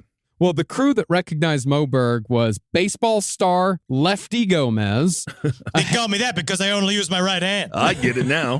a heavyweight champ named Jack Sharkey, and Humphrey Bogart. What the He's just hanging out. Just hanging. Because they went to go talk to they were doing a USO trip. Yeah, they were all they were going just- hanging and saying hello. Yeah, they're hanging out, and they got a free trip to Naples out of it. Because this is Sweet. this is not too long after the Allies took Italy. Okay. Now, since Berg had been a baseball player of some renown, he was known, Lefty and Sharkey, they knew him. They'd hung out. And when they spot him in the street, they go, Mo! Mo! And you can just see him just like, not now, guys, not now. Just like, cut it out, please, not now, guys. That's exactly what he said. He put his finger to his lips and went, shut the fuck up. And then he just disappeared into the crowd. I'm undercover. I gotta go. That is such a funny coincidence. So when Berg arrived at the Italian assistant's home in Rome, he did indeed find the assistant, but he also found Boris Pash, who'd already been interrogating the assistant. Pash asked Berg, "Who are you?" And Berg said, "I'm here on behalf of the Alsos mission." And Pash said, I am the Alsos mission. It's me. That's what I do. But he did the thing where he was like, tell me your name. Like he was hard interrogating the scientist. Right. And the dude just couldn't handle it. I would much rather get interrogated shut by down. Mo Berg. Yeah, well, much rather. Mo Berg was actually very good at it. Well, Because smart. Yeah, because he's very smart and he's charming. So he's Yes. good cop. Boris Pash is bad cop. Gotcha. Yeah. And Pash had not gotten anything out of this assistant during his interrogation. But Berg, he was able to confirm from the assistant, that this assistant had been in contact with several Axis physicists, Italians, Germans. This guy was in contact with them all. Berg then went back and re-interviewed every scientist Pash had interrogated, but he did it better. And each person, he uncovered something new. He's crazy. He's one of the most effective spies in the world. That is really it's cool. Crazy. Yeah, fuck this Oppenheimer movie. I want to know the Mo Berg story. Well, they already did it and it failed. It's like what was it? By who? It's Paul. It was called The Catcher and the Spy. Yeah, the catcher is a spy. Oh my I looked God! it up, I man. don't even want to know about what's going on these gay porn sites. All I know is that is a horrible, horrible name. It's a terrible, and it stars Paul Rudd as Mo Berg. Again? Well, that's Paul Rudd. That's Yes. Paul Okay. Rudd. That was the Paul Rudd movie. Okay. That was the Paul Rudd movie. Yeah. It's hot garbage. Yeah. I watched about 10 minutes of it. Fuck. Man, make another one then. Sure. You know, they made 2 Steve Jobs movies after poor Ashton Kutcher. He never should have been cast in it. No. No, he just knew. make another And it's one. just like the whole movie's just a fucking asshole in a turtleneck walking a room being like, we need to make iPods. That's it. There you go. It's not a good story. And that's the story of Apple. Yeah. Well, Berg came across a postcard sent to physicist Giancarlo Wick. That postcard was from none other than Werner Heisenberg, the proverbial big fish of Nazi nuclear physicists. Whoa, this is a smoking gun. The postcard clearly stated that Heisenberg was in the Bavarian Alps, scouting for a location for a new lab. And with a location in hand, Alsos began formulating a plan to remove Heisenberg from the board one way or another. Yeah, get him. One way or another. Meanwhile, back in France, some of the other nuclear physicists stuck in Europe were spending their time day in, day out, avoiding Nazi capture and or death. We're about to get to the people who are in the shit. You know what who you want to never do? left the shit. What you want to do there? Zigzag. Everywhere you go, zigzag. Serpentine. Zigzag. Change up. Yep. You're really going to need to do it. Change the way you go. You know what I mean? If you're taking Elm Street, take Wisconsin Avenue. You got to There fucking you go. really move it around. Absolutely. It's true. That's how I avoid getting kidnapped. Every day. That's right. I forgot that you were constantly worried about getting kidnapped due to your small stature. Yeah, there's you don't know the roaming gang of children that follow Henry around with knapsacks? It's what I know. Just be like, oh, he'll fall. Don't worry, he will fall. I'm training them. They're training me. At the same time, no bag can contain me. Well, scientists Frederic and Irene Joliot-Curie, they'd been in the thick of Nazi-occupied France working for the resistance, but the situation was starting to get too hot even for them. Yeah, because if you remember, they were running a cyclotron forcibly by the Nazis. The Nazis were making them do all of this research for them, and then they were intentionally sabotaging it as they went. Yeah, and working for the resistance at the same time. And this is before the Allies landed in Normandy. Europe is still totally under Nazi control. Very interesting. Incredibly, though, even though they knew they had to get out of France as soon as possible, they delayed their escape for a month so their daughter could take her bachelor's exam in physics. Wow, it's so strange that like real life things are still happening. Well, that's one of the things that people, I think, really goes by the wayside when people think about World War II, is that Europe, yeah, I mean, a lot of fucking people died, but life went on normally for a lot of people. Even in Nazi Germany, like for a lot of people in Nazi Germany, they skated through the 12 years of the Third Reich, and then they just came out the other end, and nothing really changed for them throughout. Life was just kind of the same. My grandfather lost $1 million. Sure, but there were no way he deserved it. Yeah, there were plenty others. Way. There's plenty others who just fucking skated through. The Mengele Corporation. What Mengeles came through on the other end, still owning their tractor company. That's right. It's really weird because I guess truly in America, we don't know what it's like to have a war walk through your country. Yeah. You know what I mean? This is kind of so we don't understand that life doesn't just stop. Like there's it all keeps going. Yeah. Well, I mean, think of it this way. It's like if there's a war in which New York, like Washington, D.C., Los Angeles, Seattle, all these places are bombed. Like if you're living in Cincinnati, I mean, you might have like less chocolate and you might have a hard time getting a hold of like certain goods. But overall, you're still going to school. You're still going to work selling that fucking chili. I tell you what, though, those real estate, that's going up. Oh, absolutely. And you have to, it sounds like a kind of a solid plan in many ways to have super aggressive realtors change the face of this country using light domestic terrorism. I don't know. Escape from LA, escape from New York. I don't think that means escape to Cincinnati. Well, I would say a more apt description would be if Texas got bombed and like Austin and Houston are getting bombed, but like Lubbock's and Austin, Houston, and Lubbock are getting bombed. But if you're living in Abilene, shit really doesn't change much. No, doesn't. Nothing to bomb. It's sad. It's almost sad. However, the Joliot-Curie's leaving a month late, that actually ended up being their saving grace.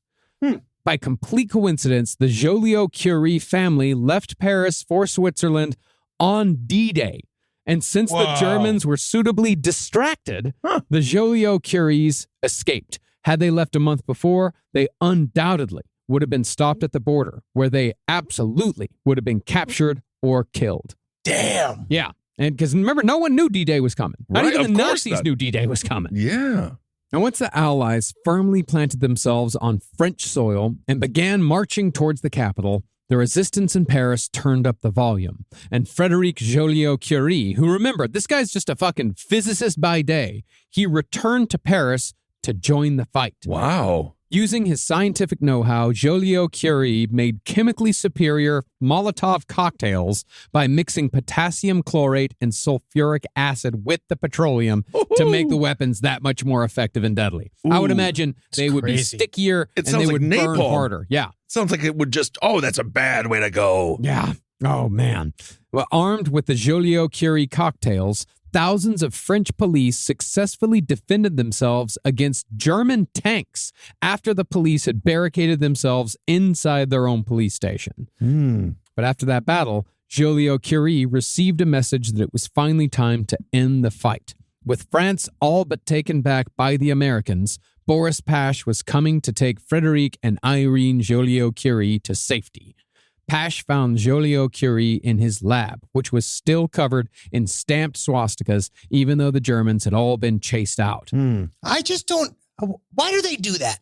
Why do the Nazis always got to? They always show up. It's like the first thing they do is change the decor. Well, it's because they are unoriginal, and what they want to do is they want everybody. They want to rewrite history. You know, it's we're gonna get into that here in a little bit, like how they truly tried to rewrite history. But if they stamp everything with swastikas enough, then people will start to think, oh, swastikas have always been there.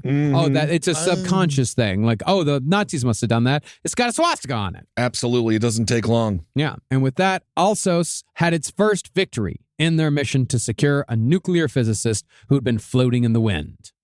Now, by the fall of 1944, the Manhattan Project was still a little less than a year out from even successfully testing a bomb, and they still had no clue where the Germans might be building it or how far along they were. See, even though it was almost certain that the Allies were on track for victory on the European front, an atomic bomb could still be a silver bullet of sorts for the Nazis. Of course. Yeah, at the very least, if they didn't have enough to hold the world hostage, they could also use that atomic weapon to make the largest suicide bomb in history. You got that. And then, of course, yes. as we know, with aforementioned Scientology, their fantastic film, Battlefield Earth, leverage. They get the bomb. That deal coming out of WW2 would look a fuck ton different. Yeah. Oh, it would. And then they're also, we were very concerned about just them using radiation poisoning in general. Yeah. Just like between the dirty bombs or just leaving uranium out. Like you just would leave it and drop it off places because you can't smell or taste or feel radiation poisoning. It just happens to you. So there's a whole interesting chapter in the Bastard Brigade about the geologists that helped figure out like how we could find out things are, if areas were nuclear before we went to it. Because they thought that they would just start throwing uranium places and poisoning our advance as we went. As a matter of fact, I think this is a great job for Wild Bill. Bill, why don't you go lick the mountain for a while and see if you get dead? No, licking. What is licking? With your tongue, what you do with your wife, perhaps? Cunnilingus? Okay, now this is... You mean my mouth penis? Yes, your mouth penis. Just go lick the mountain, see if there's uranium in it. Yeah, I guess I should because I'm just a shadow. And that's what became of those people. Yeah. Isn't that sad? Well, to the point of the uranium, it was known that the Germans were in possession of hundreds of tons of the stuff. See, when Germany conquered Belgium, they gained access to all of Belgium's colonies. These territories included the Congo, which had the largest uranium mines in the entire world. But once Belgium was liberated in September of 1944, Pash tracked down a good amount of uranium, 30 tons. Wow. That's a lot of fucking uranium. That is a lot. It is. That uranium was then sent to the United States, where it was processed. And funnily enough, here's a fun little bit of trivia for you. All right. That's the uranium that was used in the bomb that was dropped on Hiroshima.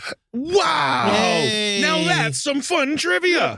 Wow, good. Yeah, from Belgium to Baden-Baden to Los Alamos. Wow. Straight to Japan. That's where my Oma and Opa lived, was Baden-Baden. Really? Yes, I was many times in the Black Forest.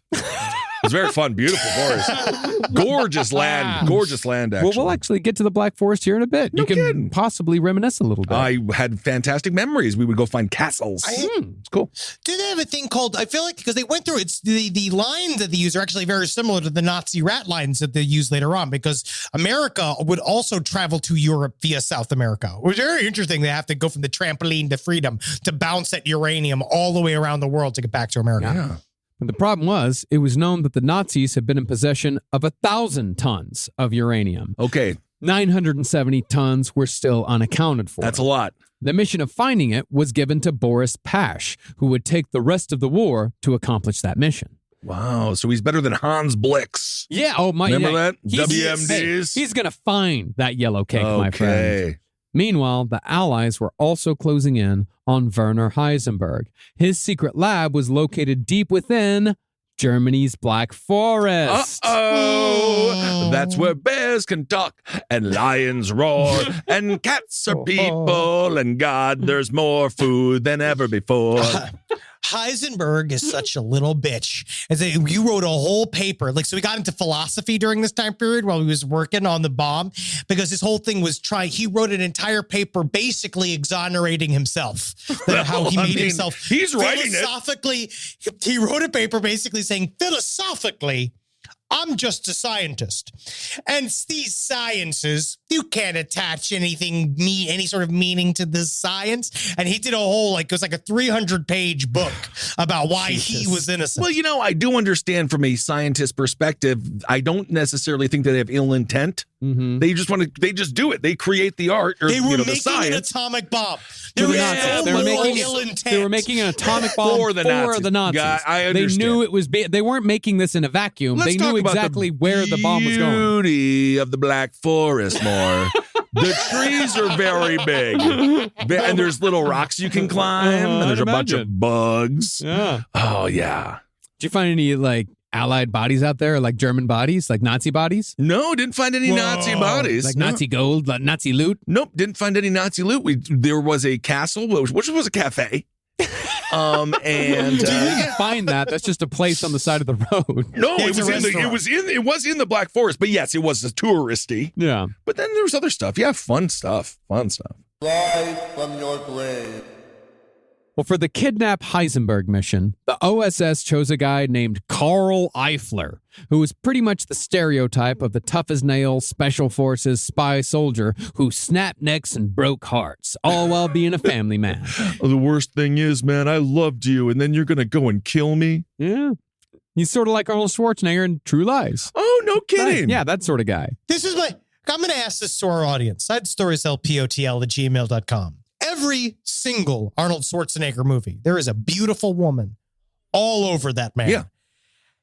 Can you imagine being kissed by Arnold Schwarzenegger?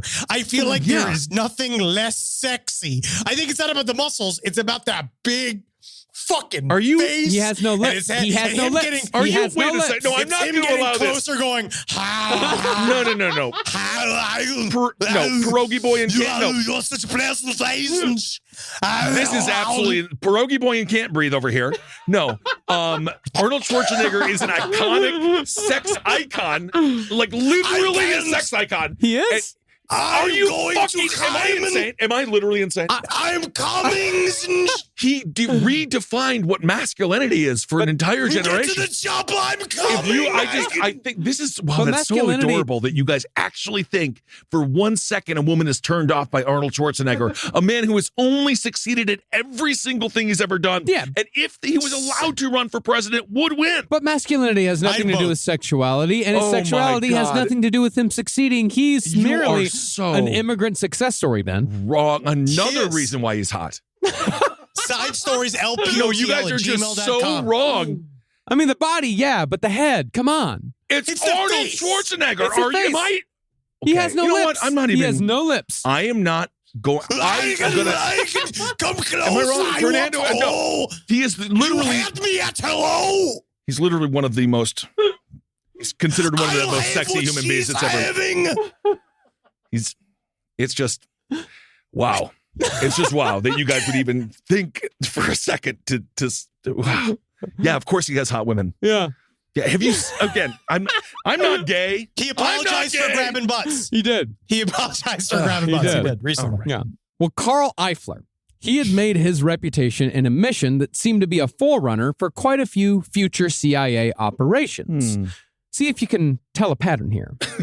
Okay. In 1943, Eifler had led 10,000 Burmese citizens in hit-and-run attacks against Japanese forces. At the end of it, the Japanese lost 15,000 troops, while Eifler had lost only 85. Oh, I don't see a lot of similarities there at all with what the CIA would later do. Yeah, I could be wrong, but it seems like Eifler's mission was the template for using local forces to advance American interests, whether it be the CIA's early role in Vietnam as military advisors, the securing of corporate interests in South America for the United Fruit Company, flipping Iran to a theocracy, supporting Osama bin Laden in Afghanistan, or any of the others in the vast menagerie of CIA goof-em-ups. Don't forget about Saddam. Don't forget about Saddam. What is this? So 43. So it started in 47. The CIA. So yeah, we're right. They're just about to start fucking a bunch of shit. Yeah, I'm gonna have to go and say no. Yeah, no, it's got nothing to do with that. Yeah. Nothing to do with that. They also did a whole bunch. No. I covered this on series, The Lavender Scare. Yeah. Where they lumped a bunch of gay people in with communists. There was a bunch of, the CIA started off hot. Yeah, they did start off And real hot. But that's, I was thinking about it They really because of did. the Pride tweet that they had the audacity to CIA. tweet out. The CIA. Don't worry. They're Pride. But I was thinking, because it's very similar to the Bene Gesserit plan in Dune, where they would go ahead and plant planets with archetypal religious stories that would work their way into their culture. And then later on, they would go to complete those religious ideals in a way that was completely manufactured to gain control over the population. What does it have to do with Dune? Something. Okay. It's tangent. Okay. All right. Well, I'm fighting a one-man war against the state. It is me versus Florida versus my mother's garage. It's okay. well, I think really what this is, it's a lot like as it went with rooting out the communists. Many of the ways in which America fucked up massively throughout the 20th century and beyond, a lot of that shit had its roots in World War II because a lot of those methods worked at least once.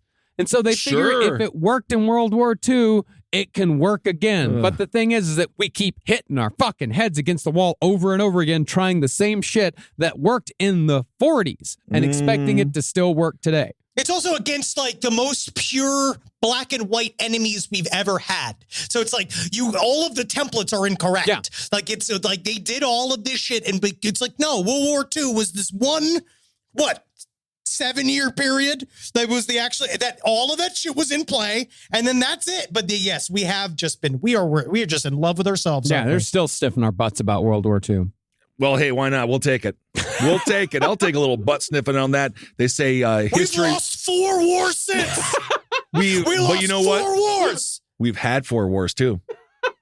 And isn't that important? Isn't that important? Isn't it How better much money has been made? And isn't it better to have had a war and have lose it war, than to yeah. never have the war at Yeah. all? But it does seem as if You're right. even if we lose, Yeah. a lot of people seem to win.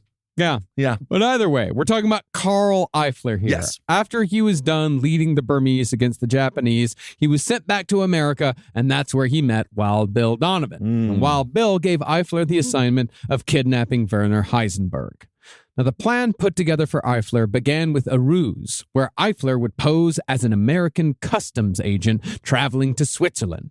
Okay. Once there, he would meet a team of commandos, break into Heisenberg's lab, knock Heisenberg out, Okay. smuggle him to Switzerland, steal a plane, and fly back to England. Why does this sound exactly like the plan from Mallrats that Silent Bob has to get the goddamn... It's very similar. Yeah, okay. Yeah. But this was vetoed by Eifler because he also hated the British.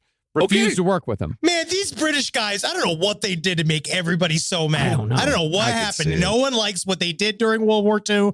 None of them are happy with it. Yeah. They tried. Churchill was fine. No, Yeah. Churchill I don't was think not he was fine. funny as that stupid movie made him out to be. No, and they were quite resilient, during the Blitz and all that. They were very resilient. Dunkirk was It was it was huge. It was a defeat, to be sure. It was a huge defeat. Churchill massive defeat. fucking But every... it was a good story. Sometimes it's better. Sometimes it's better to have had a war and lost. Than I've never had one. Remember the Alamo.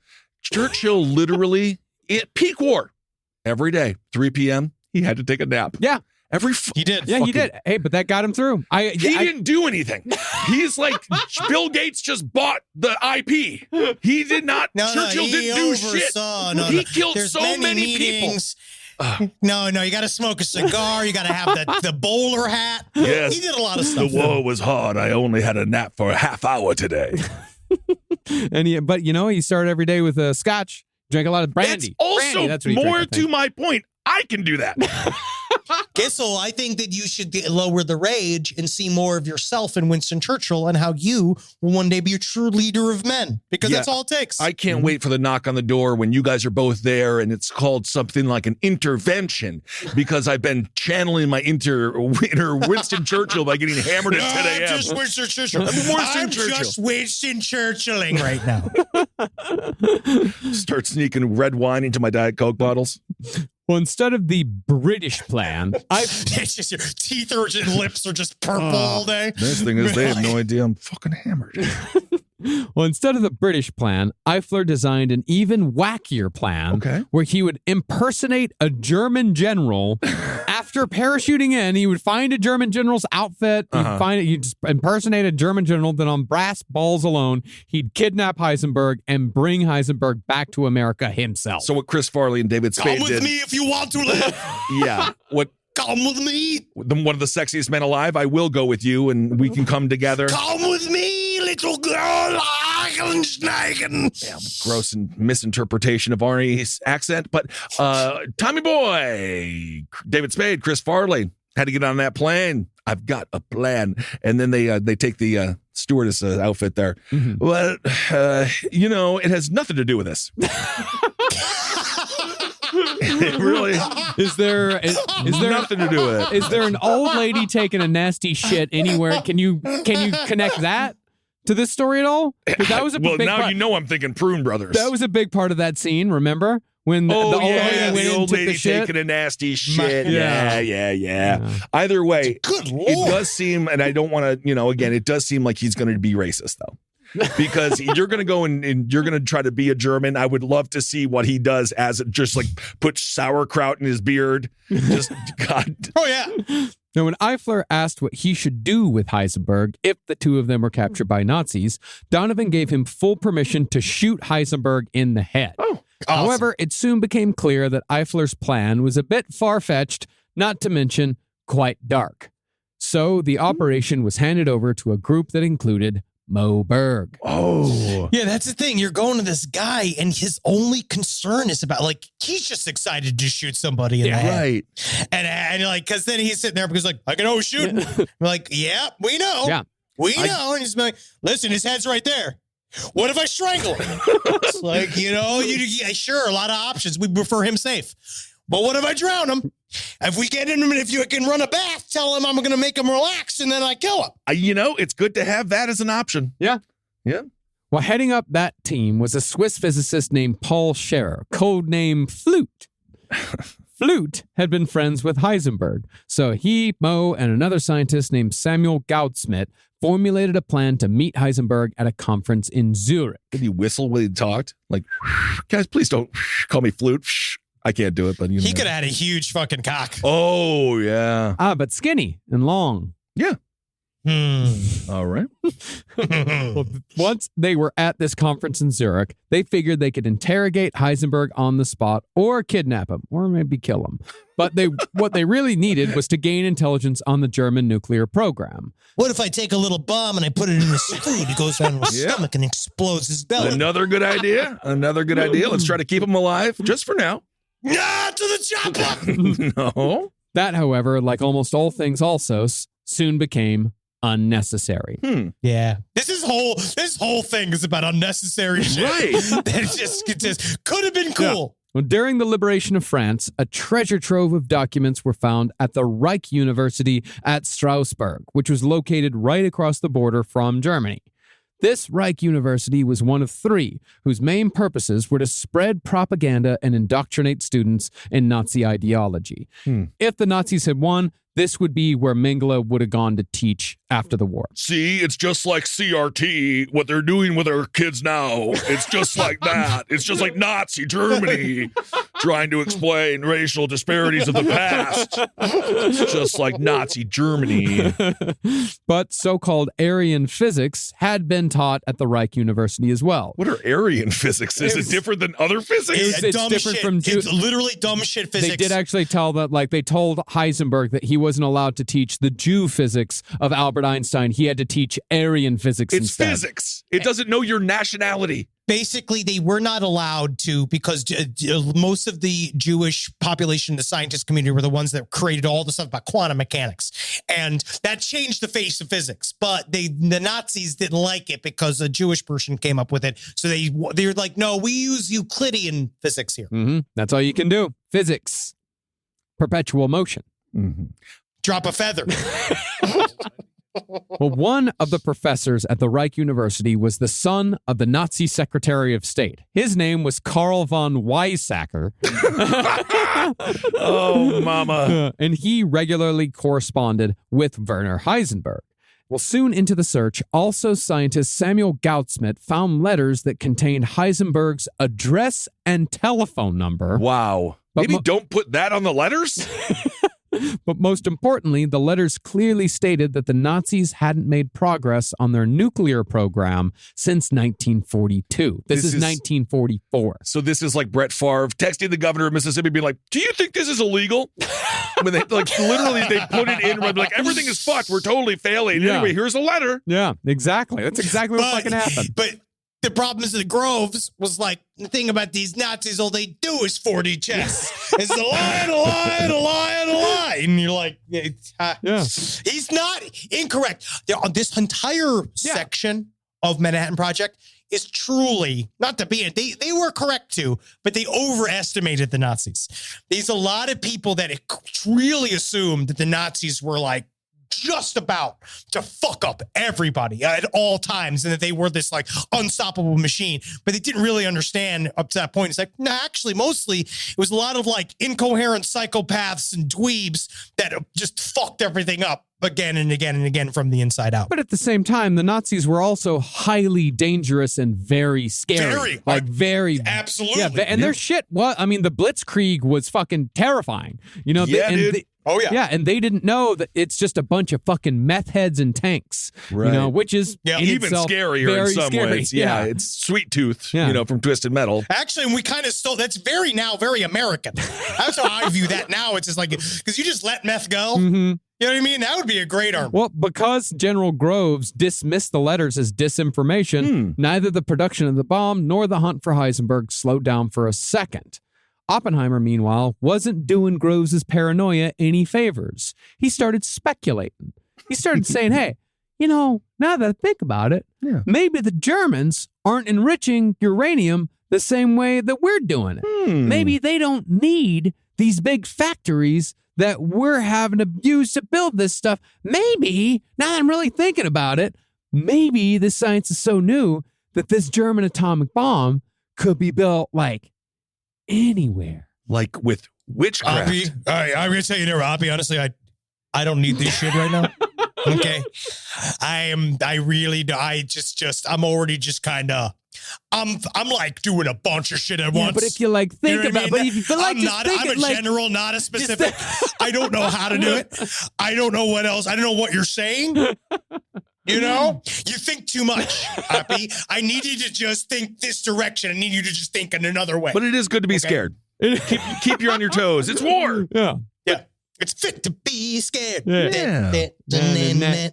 But tragically for the Alsos mission scientists at the Reich University, they stumbled upon an entirely different kind of Nazi research in their quest for atomic knowledge. See, the Reich University had been the home of Heinrich Himmler's Ahnenerbe Institute, a.k.a. the Legacy of Ancestors. Der Ahnenerbe were the guys who... Oh, is it? That was not the new, like, add-on to Elder Scrolls? Yeah, I think so. It's a $100, 30-minute extra piece of land. Well, Der Ahnenerbe were the guys who went on archaeological expeditions all over the world. These were the guys that went to Tibet, the ones who went to Ukraine. These were the guys These are Nazis? These are Nazis. You have any idea how difficult it is to be a Nazi in Tibet? because there's all these people being like, you don't have to do that. The symbol is Buddhist. You don't exist. It's a Buddhist symbol. You don't exist. So literally, they did see a bunch of Nazi symbols, but it probably was just Buddhists. Well, I mean, that's okay. You just kind of broke my brain in trying to explain that. Well, that's what they were trying to prove. I'm trying to untie that knot, and I'm not sure. Yeah, can Henry help me out? Basically, the Nazis were kind of banking on that, which is why they stole it in the first place. And then they went there to kind of backwards prove that everything that they said about being a Nazi was correct and that it was like this natural thing and it was this powerful force and it came from the universe itself.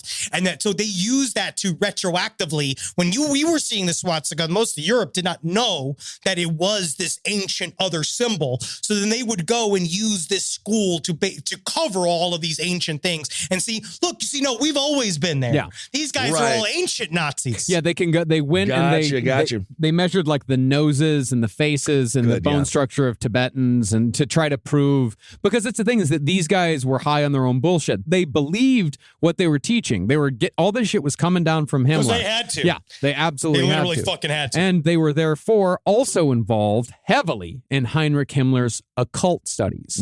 All of this shit was tied in with the Thule Society. But in their attempt to prove the racial superiority of Aryans, members of Himmler's Ahnenerbe mutilated and dissected human beings, and even kept a collection of Jewish skeletons sourced from the Dachau concentration camp. Once the Alsos team opened the doors to the Institute, the legacy of ancestors, they found severed human limbs left behind in mid-dissection, and they were faced with giant tanks full of alcohol containing floating human corpses. This is a scene from Wolfenstein. Yeah, it is. Wolfenstein, and also House of 1,000 Corpses, Dr. Satan.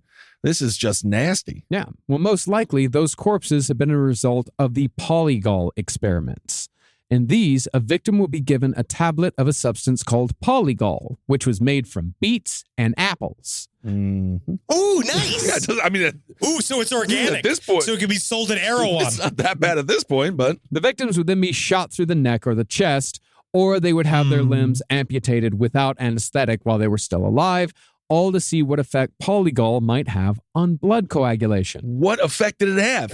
Nothing. It's beets and apples. Yeah, why I don't, what's even this is the Nazi side? Well, this is Nazi physics? All I know is if you take 15 of them, your poo-poo gets all crazy. I would imagine. Yeah, I never know. And sometimes I forget that I took it the night before. Yeah. And then I was just like, oh shit, I have cancer. I have cancer. And then it's just been like, oh no, I was taking my beet pills. Right. Well, these corpses could have also been a result of the Nazis' extreme pressure and temperature experiments, which rivaled the experiments performed by Japan's Unit 731 in their savagery. This was the type of stuff to see, like, how high can pilots go? How much frost can they take? How much heat can they take? Like, these were Unit 731 type shit. It's the wet hands and the freezing cold temperatures being hit with the stick. Yeah. Oh, God. Yeah. Oh, those things are so nasty. Yeah, some of the scientists who saw this shit, they had to go home. I would go home. Yeah, Samuel Gautzman had a mental breakdown, and he just said, like, I got to go home. Because it's going to go home. Yeah. Meanwhile, Mo Berg is just going like, the thing is, that's why you got to switch pitches, right? Because at the end, your first pitch, you got to have that relief pitcher. Yeah. And that's Mo, this has nothing to do with baseball, Mo. Nothing to do with baseball. No, listen. Oh, God damn it. A severed hand is kind of like a catcher's mitt. Now, let me tell you how you got to do it. You got to be careful. Now, right as Germany was engaging in their last-ditch effort to drive back the Americans and push the British into the sea, that was the Battle of the Bulge, the Nazi media began suggesting that this was when they would finally use an atomic bomb, which would win the war in an instant. This was actually a genius bit of propaganda, because an atomic bomb would have been just about the only way for Germany to win the Battle of the Bulge.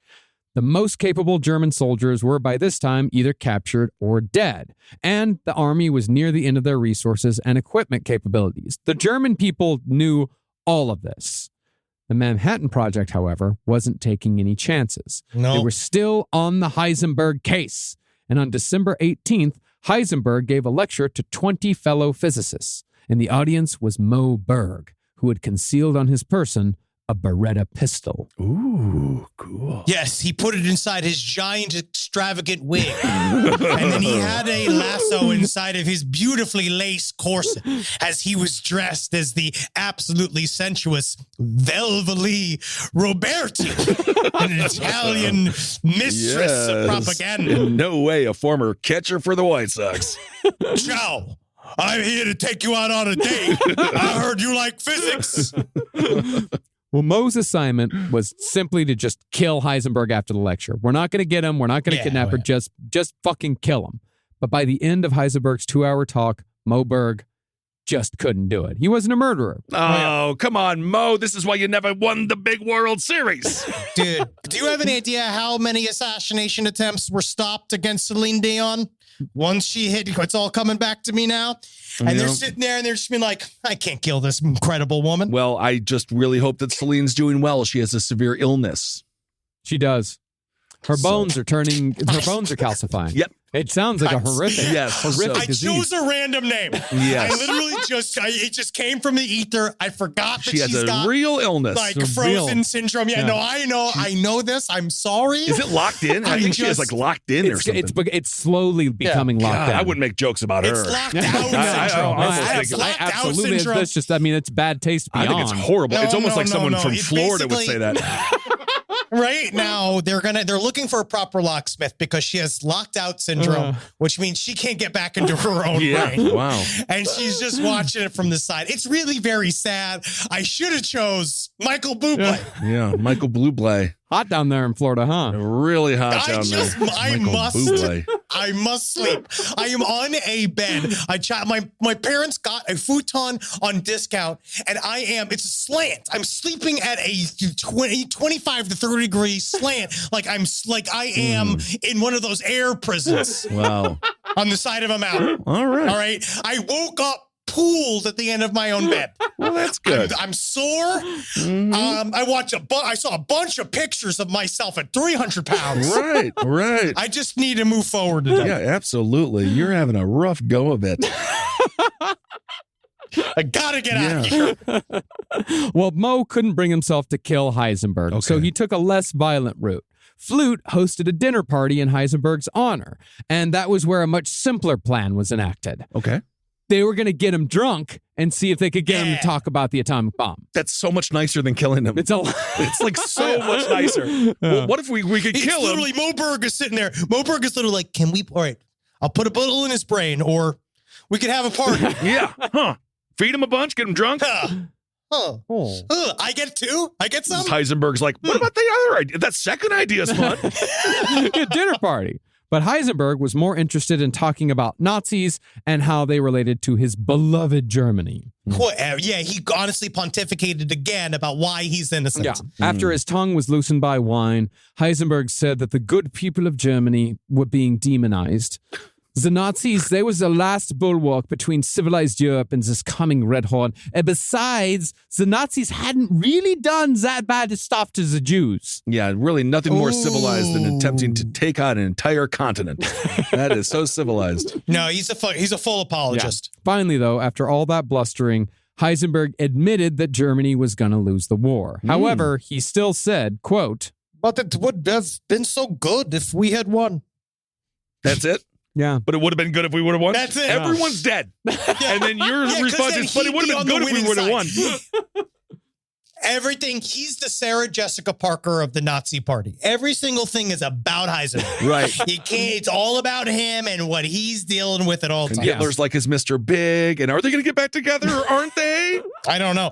I actually kind of feel like he might be closer to a Kim Cattrall. Oh, sexy. Well, Heisenberg's thing was that he loved Germany. That he was Apparently. He loved Germany so much that he figured, it's like, well, when the Nazis, we'll let the Nazis have a good time, and then they'll like tire themselves out, and then after that, and Germany will get back to normal. But then Germany will be on top of the world, which is what we should have been doing in the first place. Oh, this is like if you go on a date and they just start talking about Andrew Tate. It's like, oh my God, just shut the fuck up. Yeah. It's like loving, it's like, I love this carousel. Yeah, my mom's getting raped on it, but I love the carousel. Like, I just love the horses and I love the poles. Yeah. Again, taking aggression out on his mother. I'm just, again, it was just a random relationship that I assumed. This is not written. I don't follow a script. Right. This is just me making shit up in a room in Florida. Been a slow meltdown, hasn't it? Slow? I mean, A slow meltdown? interesting. It feels like a very rapid Yeah. melt. I feel like a Zycam under the A tongue. lot going on in this episode. Well, in the end, Heisenberg still kept his wits about him to keep quiet about the bomb. Okay. And when Berg reached deep down once again, they said, if you can't get him to talk at the party, you're going to have to kill him. Ugh. He still couldn't do it. Mo, Ah. this is the one man, he had a chance, but he has a chance to get one. He can actually get a righteous murder. Not easy to get He one. has soft skills. He has soft skills. He's a talker. He's a charismatic. He's a spy, not an assassin. And I really do think that there's an inherent difference because you have to, because Eifler was the assassin. If you want to get that dude has been thinking about different ways to kill this guy and fuck the hotel maid all day. Like he's ready to go. All right. Rise from your grave. Now, after the Allies won the Battle of the Bulge, it was all but over for the Nazis. But behind the troops overrunning Germany was Boris Pash, who was still on the lookout for those 970 tons of missing uranium. Yeah. See, since the Nazis were kaput, Boris's mission was no longer about preventing the Germans from building the bomb. Rather, it was about keeping the Russians from finding the uranium. Yes, how quick the friend turns to an enemy. Mm-hmm. Well, by this time, Germany had already been split up into the 4 zones controlled by the Allies, and it was discovered that the uranium was in the Soviet-controlled zone. Pash had therefore made it his own personal crusade to secure the uranium for America to keep it out of the hands of the godless communists. Wow, and you know it's American uranium. They put a little flag on it, and they listen to some good old-fashioned Carter sisters. Well, the higher-ups soon agreed and said to hell with the Russians. So in less than a week, Pash organized 260 vehicles packed with men who all worked together to steal 970 tons of uranium right out from under the Soviets' noses. Where do you put it? Do they have Jinkos? How do you get all that out? They loaded it up into 960 trucks. Wow. He brought in because it's Germany in 1944. It's fucking chaos, Right. everywhere. Yes. Yeah. Now, this, of course, made the Soviets furious because they'd been planning on using that uranium ore for their own nuclear program. Oh, guys, come on. That was for our nuclear program. Yeah. And while it would be an oversimplification to say that Boris Pash started the Cold War, he does have the dubious distinction of being one of the men who fired the first symbolic shots. All right. He was happy to contribute. Now, even though Alsos was ultimately unneeded when it came to the Manhattan Project because Germany had no chance of making a bomb, Mo, Boris, and the rest of the crew nevertheless ended up serving an important function. It was pretty much in the same ballpark as the mission to steal the uranium. See, when the war was nearing its end, Alsos had already been on the hunt for members of Germany's uranium club. So when the dust began to settle, the Americans were perfectly positioned to scoop up as many nuclear physicists as they could find. I just imagine it's like, those things where you have to catch all the dollar bills. Oh, And like yeah. that thing when they're shooting up everywhere, but it's just like, screaming Germans. But you know what you do there? You would let the dollar bills come to you. Press yourself against the wall, Yes. allow it to amass around you. Yes. Now, this wasn't necessary to the Manhattan Project because, as opposed to our space program, the Nazis had absolutely nothing to offer us in terms of atomic knowledge. At this point, Oppenheimer's right on the cusp of building a working prototype. Yeah, remember yada, yada, yada. They've been doing a lot of science. Were the Germans still trying to convert shit into gold? Alchemy? Yeah, weren't they wasn't Hitler into alchemy? Well, they were building the big, they had the big gun. Yeah. I forget what the V3. So they had that giant, what was supposed to be this meters long gun that Yeah. shot 9-foot bullets. And apparently Hitler, what they would talk about is that he loved giant works. Yeah. So Yeah, it was a big anytime you mistake. told him that the most concrete that ever been poured in Eastern Europe, it's like he loved to hear that. So that's where he was focusing a lot of his energy because he said he had a dream at first. He had a dream that the V2 program wouldn't work. And so he halted everything because he had this dream. And Albert Speer had to come and convince Hitler, he was the quote unquote real reasonable Nazi that would say like, hey, we have to think about all of these things because, it's kind of important. I know your dreams are great, Adolf. We love them. Yeah. Everybody loves them here. But that's where they were pouring all of their resources in, was this thing of just because they were trying to, one program they had was to attach a bomb to a tiny plane that would attach to a big plane so they could fly it across the Atlantic to drop another plane to bomb New York because he was obsessed with bombing New York. Yeah. He really wanted to bomb New York. We're going to a big plane to drop a little plane that has a big bomb. Makes all the sense in the world. Well, the point of bringing the Uranium Club members to our side was that we didn't know what they knew. And if we kept these Nazis on ice, it would prevent them from being captured by the Soviets. This mission came to be known as Operation Big. At the same time, though, General Groves and the rest were starting to realize that those letters from Heisenberg that were found at the Reich University, those were genuine. When Alsos caught up to Uranium Club member Walter Botha, he proudly showed off the cyclotron that he'd just gotten running by war's end. See? Yeah. Wow. It's like, wow. Yeah. Right on time, pal. Also, Operation Big, 13-year-old makes a wish on a boardwalk, becomes a man, waiting. and then is technically raped by a woman. Did she sleep with him, or did he just fill had her up? sex with him, and she thought that his boyish character was charming. He was a boy indeed. He was indeed a boy. I'd be fucking pissed When you really off. take the movie apart, it really is very sad. Also, there's another movie, 13, going on 30. There's something wrong with Hollywood. Yeah. So that's weird. Holly weird. They seem to love the 13, but like pretend they're older.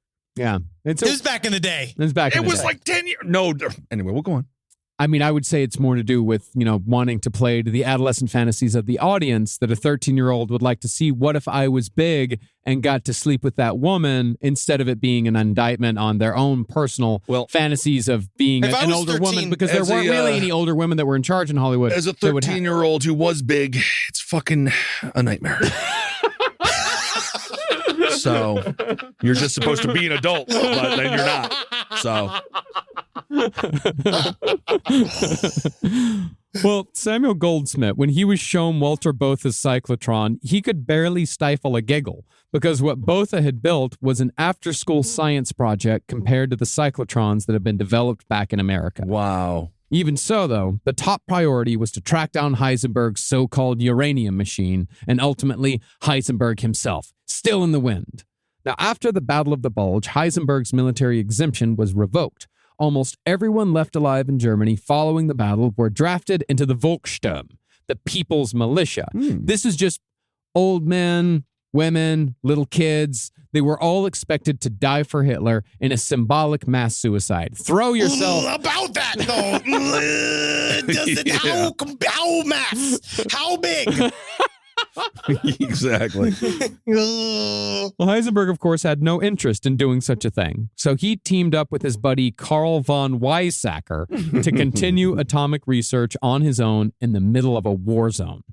Riding their bicycles through Germany and leaping to the side of the road to avoid bombs, Heisenberg and von Weizsäcker secured some heavy water. Then they biked the heavy water back to Heisenberg's secret lab that was in a cave near the village of Hagerloch. Okay. There, Heisenberg performed one last nuclear experiment, but it still fell short. Although this was the furthest the Nazi atomic bomb project ever got, Heisenberg never achieved a fully self-sustaining chain reaction. In fact, he had never even built anything as good as what the American team had built in Chicago 3 years earlier, the pile. Wow. However, I did just realize something. This is what he accomplished when he was left alone for 2 months. 2 months, he's left alone in a cave, and this is what he accomplishes. Imagine if he wasn't in the middle of a fucking war zone. Imagine if he hadn't been forced to go to Nazi dinner parties and rallies and all that other bullshit, and they would have just left him alone like the Americans did with Oppenheimer. Put him in the desert and let him do his fucking thing. Sounds like the origin of Tony Stark and Iron Man by the movie's calculation. It shows one of the true inherent flaws that are why, in the end, fascism is a non-sustainable government. Yeah. Because when you're in that sort of ideologue center, you can't get, like, yes, a lot of people who are quote unquote pro-fascist believe it's because, they make simple decisions and then things can get done, quote unquote. But obviously they fucking don't because they're all so in love with themselves that they can't get anything fucking done. They just end up with massive blocks of concrete. That's what Yes. was the legacy. That's all they had. That's what the legacy of the Third Reich And was in pain. Germany. And you notice it's all the stuff that they quote unquote that they did on a mass scale was just pain. Yeah. Which is actually an extremely, we talk about destroying things much easier than creating something. Like it doesn't take that much cleverness to create a place. It's a concentrated group of the place of pain. Like this is something else. And I just think Heisenberg's such a bitch. Yeah, he is a bitch. He absolutely Bold is. statements about that Nazi. He's a bitch, but that does not mean he's any less brilliant, unfortunately. Sure. But when it became obvious, You know what, though? I'm actually saying it does make him slightly less brilliant. It does. I think his choices show. I mean, as your a personal person- choices show. as a person, it does make In the it- whole, I I'm would telling you, the say- whole pie. in the whole pie. Okay, yeah. So he's less emotionally intelligent because he's a narcissist and half a sociopath. Yes. But when it comes to pure scientific brilliance, he's one of the smartest men of the 20th century. Mm-hmm. But he would have followed where the good science was, and he would have went with all the other scientists who ran away. That's my other thing. A true good scientist would also see, no good science is being done here. Yeah. All right. Oh yeah. Well, he was a bad person. Yeah, but Well, he wanted to eat his cake and have it too. R.I.P. Ted Kaczynski. His yellow cake. Yeah. God, so sad. Another hero gone. Who do we look to? But when it became obvious that all was truly lost and that either the Americans or the Soviets were on their way, Heisenberg and his team hid their assets and abandoned the cave lab. Boris Pash soon arrived and blew it up. So Then- cool. Yeah. Then Pash began searching the nearby village for uranium club scientists. There he found Otto Hahn with his bags packed. Yeah, he's just ready to go. Gotta go. Hello, hi. It's Blue Jean. Love Blue Jean baseball. Hahn directed Pash to 3,000 pounds of heavy water that Heisenberg had hidden in a mill just in case. They had fucking cut up 2 tons of uranium into cubes and hidden and buried them in a field. And as far as their technical reports went, Heisenberg had hidden them in an active septic tank. This is one of the this right here is one of the greatest quirks of history. When the tank was opened, the Alsos team found pretty much the entire archive of the Nazi atomic bomb project in what amounted to a big bucket of shit. Wow, it's so ironic deeply indeed. symbolic. It's Yes. so crazy. Oh my God. I'm surprised he didn't just dip his balls in it. If I knew it was that kind of party, I'd stick my dick in the mashed potatoes. Absolutely. The State, a successful television show, briefly. Heisenberg, meanwhile, was surviving in the chaos. Yes, I remember the state. You remember the state. I'll dip my It was briefly. balls in I'll it. dip my balls in Ken it. Marino, yeah. I mean, they might as well, because nothing they were doing was working. Yeah. Well, Heisenberg, meanwhile, was surviving in the chaos of Germany only by the grace of God and through bribery. Since he hadn't reported for the duty in Mostly the bribery. Mostly let's the be bribery, honest. yeah. Since he hadn't reported for duty in the Volkssturm, he was technically supposed to be executed on the spot for desertion. Wow. And indeed, an SS officer almost killed him for just that. But he was only stopped when Heisenberg bribed him with a carton of Pall Mall cigarettes. That's it. That's all it takes. His life was worth a carton of Pall Malls. Yeah. Wow. Soon after, Heisenberg arrived at his dilapidated family cabin in the Black Forest. That's where he found his furious wife. Oh, she was mad at him? Yeah, She was freezing, Yeah. starving, and suffering from scarlet fever, along with their 6 children. Well, go have fun with the talking bears and the coconut trees. It's not real. It's not real. She was set alive. It is a magical forest. It really is magical and deeply haunted. Deeply haunted. But when Hitler committed suicide on May 1st, Henry's birthday. We got him. Congratulations, Same thing with Henry. Osama bin Laden. Osama bin Laden we also got on my birthday. Wow, look at you. Werner and his wife broke out a bottle of wine and celebrated. It was all over because remember, the Nazis, he didn't like the Nazis. He just loved Germany. Also, Oppenheimer, as I said, July 21st, my birthday. Is your birthday involved in this story? You know what? I don't think so. Okay. I don't think so. I don't You're know. out. I'm out. Okay. 2 out of 3 ain't bad. That's not bad at all.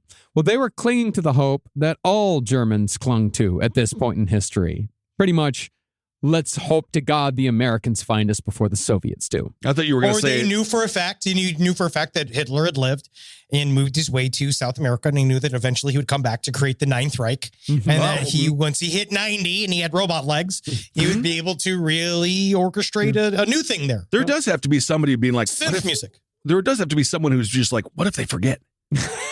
Like, what if we just truly show up for lay work like low. we didn't quit? Yeah. Yeah. You know, a lot of actually in Germany, I've been doing a lot of research on it lately, and a lot of people in Germany did just try to forget.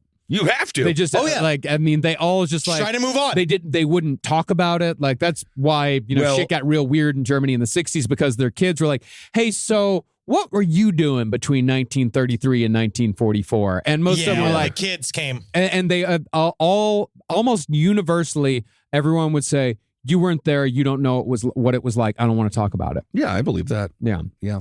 Well, as it went, Boris Pash was indeed on his way. The day after Hitler died, Pash arrived after following a rumor, only to find that Werner had just left to go visit his mother. Heisenberg's wife called him home, and Pash made arrangements to have Heisenberg and his family taken into American custody. After that, Pash soon collected the remaining Nazi physicists, which in the end became the lasting legacy of Alsos.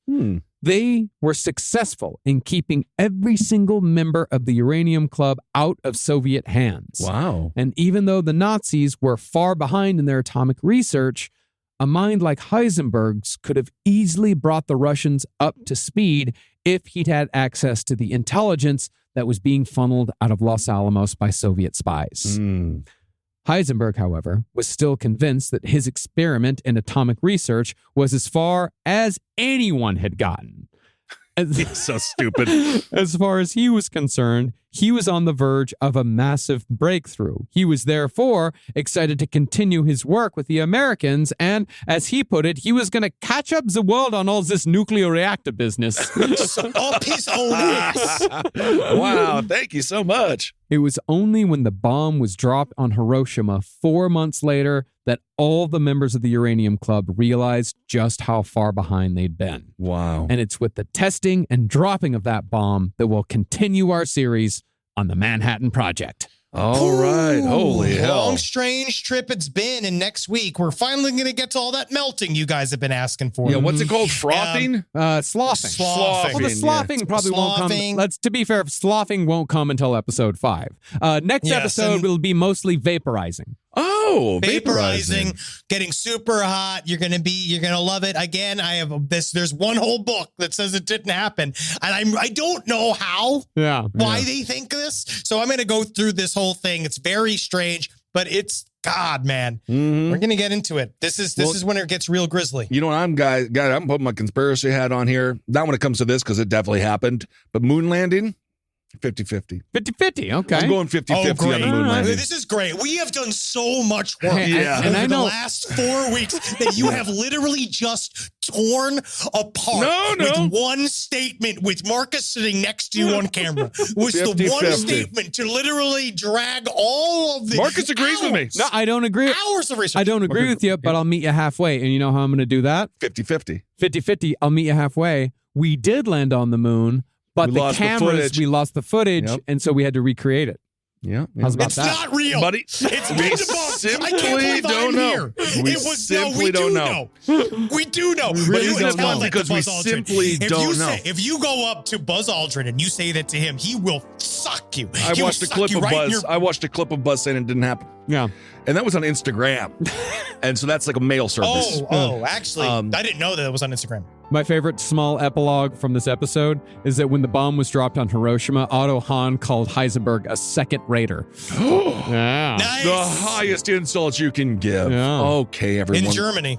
Oh, and also Mo Berg went on to live, after the war, he just stayed in Europe and kept drawing a paycheck from the OSS saying I'm getting to the Russians. Yep. And he just fucking gallivanted around Europe for a few years and then hired an architect to argue with the CIA until he died in his bed, a happy man. And his last words were, "How'd the Mets do today?" Oh, I love him. That's And awesome. it's unfortunate they lost. Yeah. And Boris Pash just became an asshole for the rest of his life. He was just in the CIA. I believe Okay. that. All right, everyone. Well, thank you so much for listening. Hope you're doing well. And do we have anything that we want to talk about? Oh, God. Any I business? don't know. Let's not worry about it. Let's let these no people more go. in here. You are now you are all let free. I gotta get out of here. All right. Henry's got to go take care of his mother. Hail yourselves, everyone. Hail Satan. Yeah, again. My constellations. Don't make a bomb. And if you got a minute, don't make a bomb. If you got a minute, Hail me. Come on. There you go. Yeah. Try it on your way to the store. You know, On your way to the sort of store, you in- go, it's all, just think about it. Just bless up. Because you never know. Yeah. That's a good idea. Hailing seems like a strange thing to do after this episode. Yeah, That's hiling. You're thinking, that's hiling. You're thinking, Yeah, of, that's hiling. That's a good It's point. An entirely different That's a thing. good point. Goodbye, everybody. Bye. This show is made possible by listeners like you. Thanks to our ad sponsors, you can support our shows by supporting them. For more shows like the one you just listened to, go to lastpodcastnetwork.com.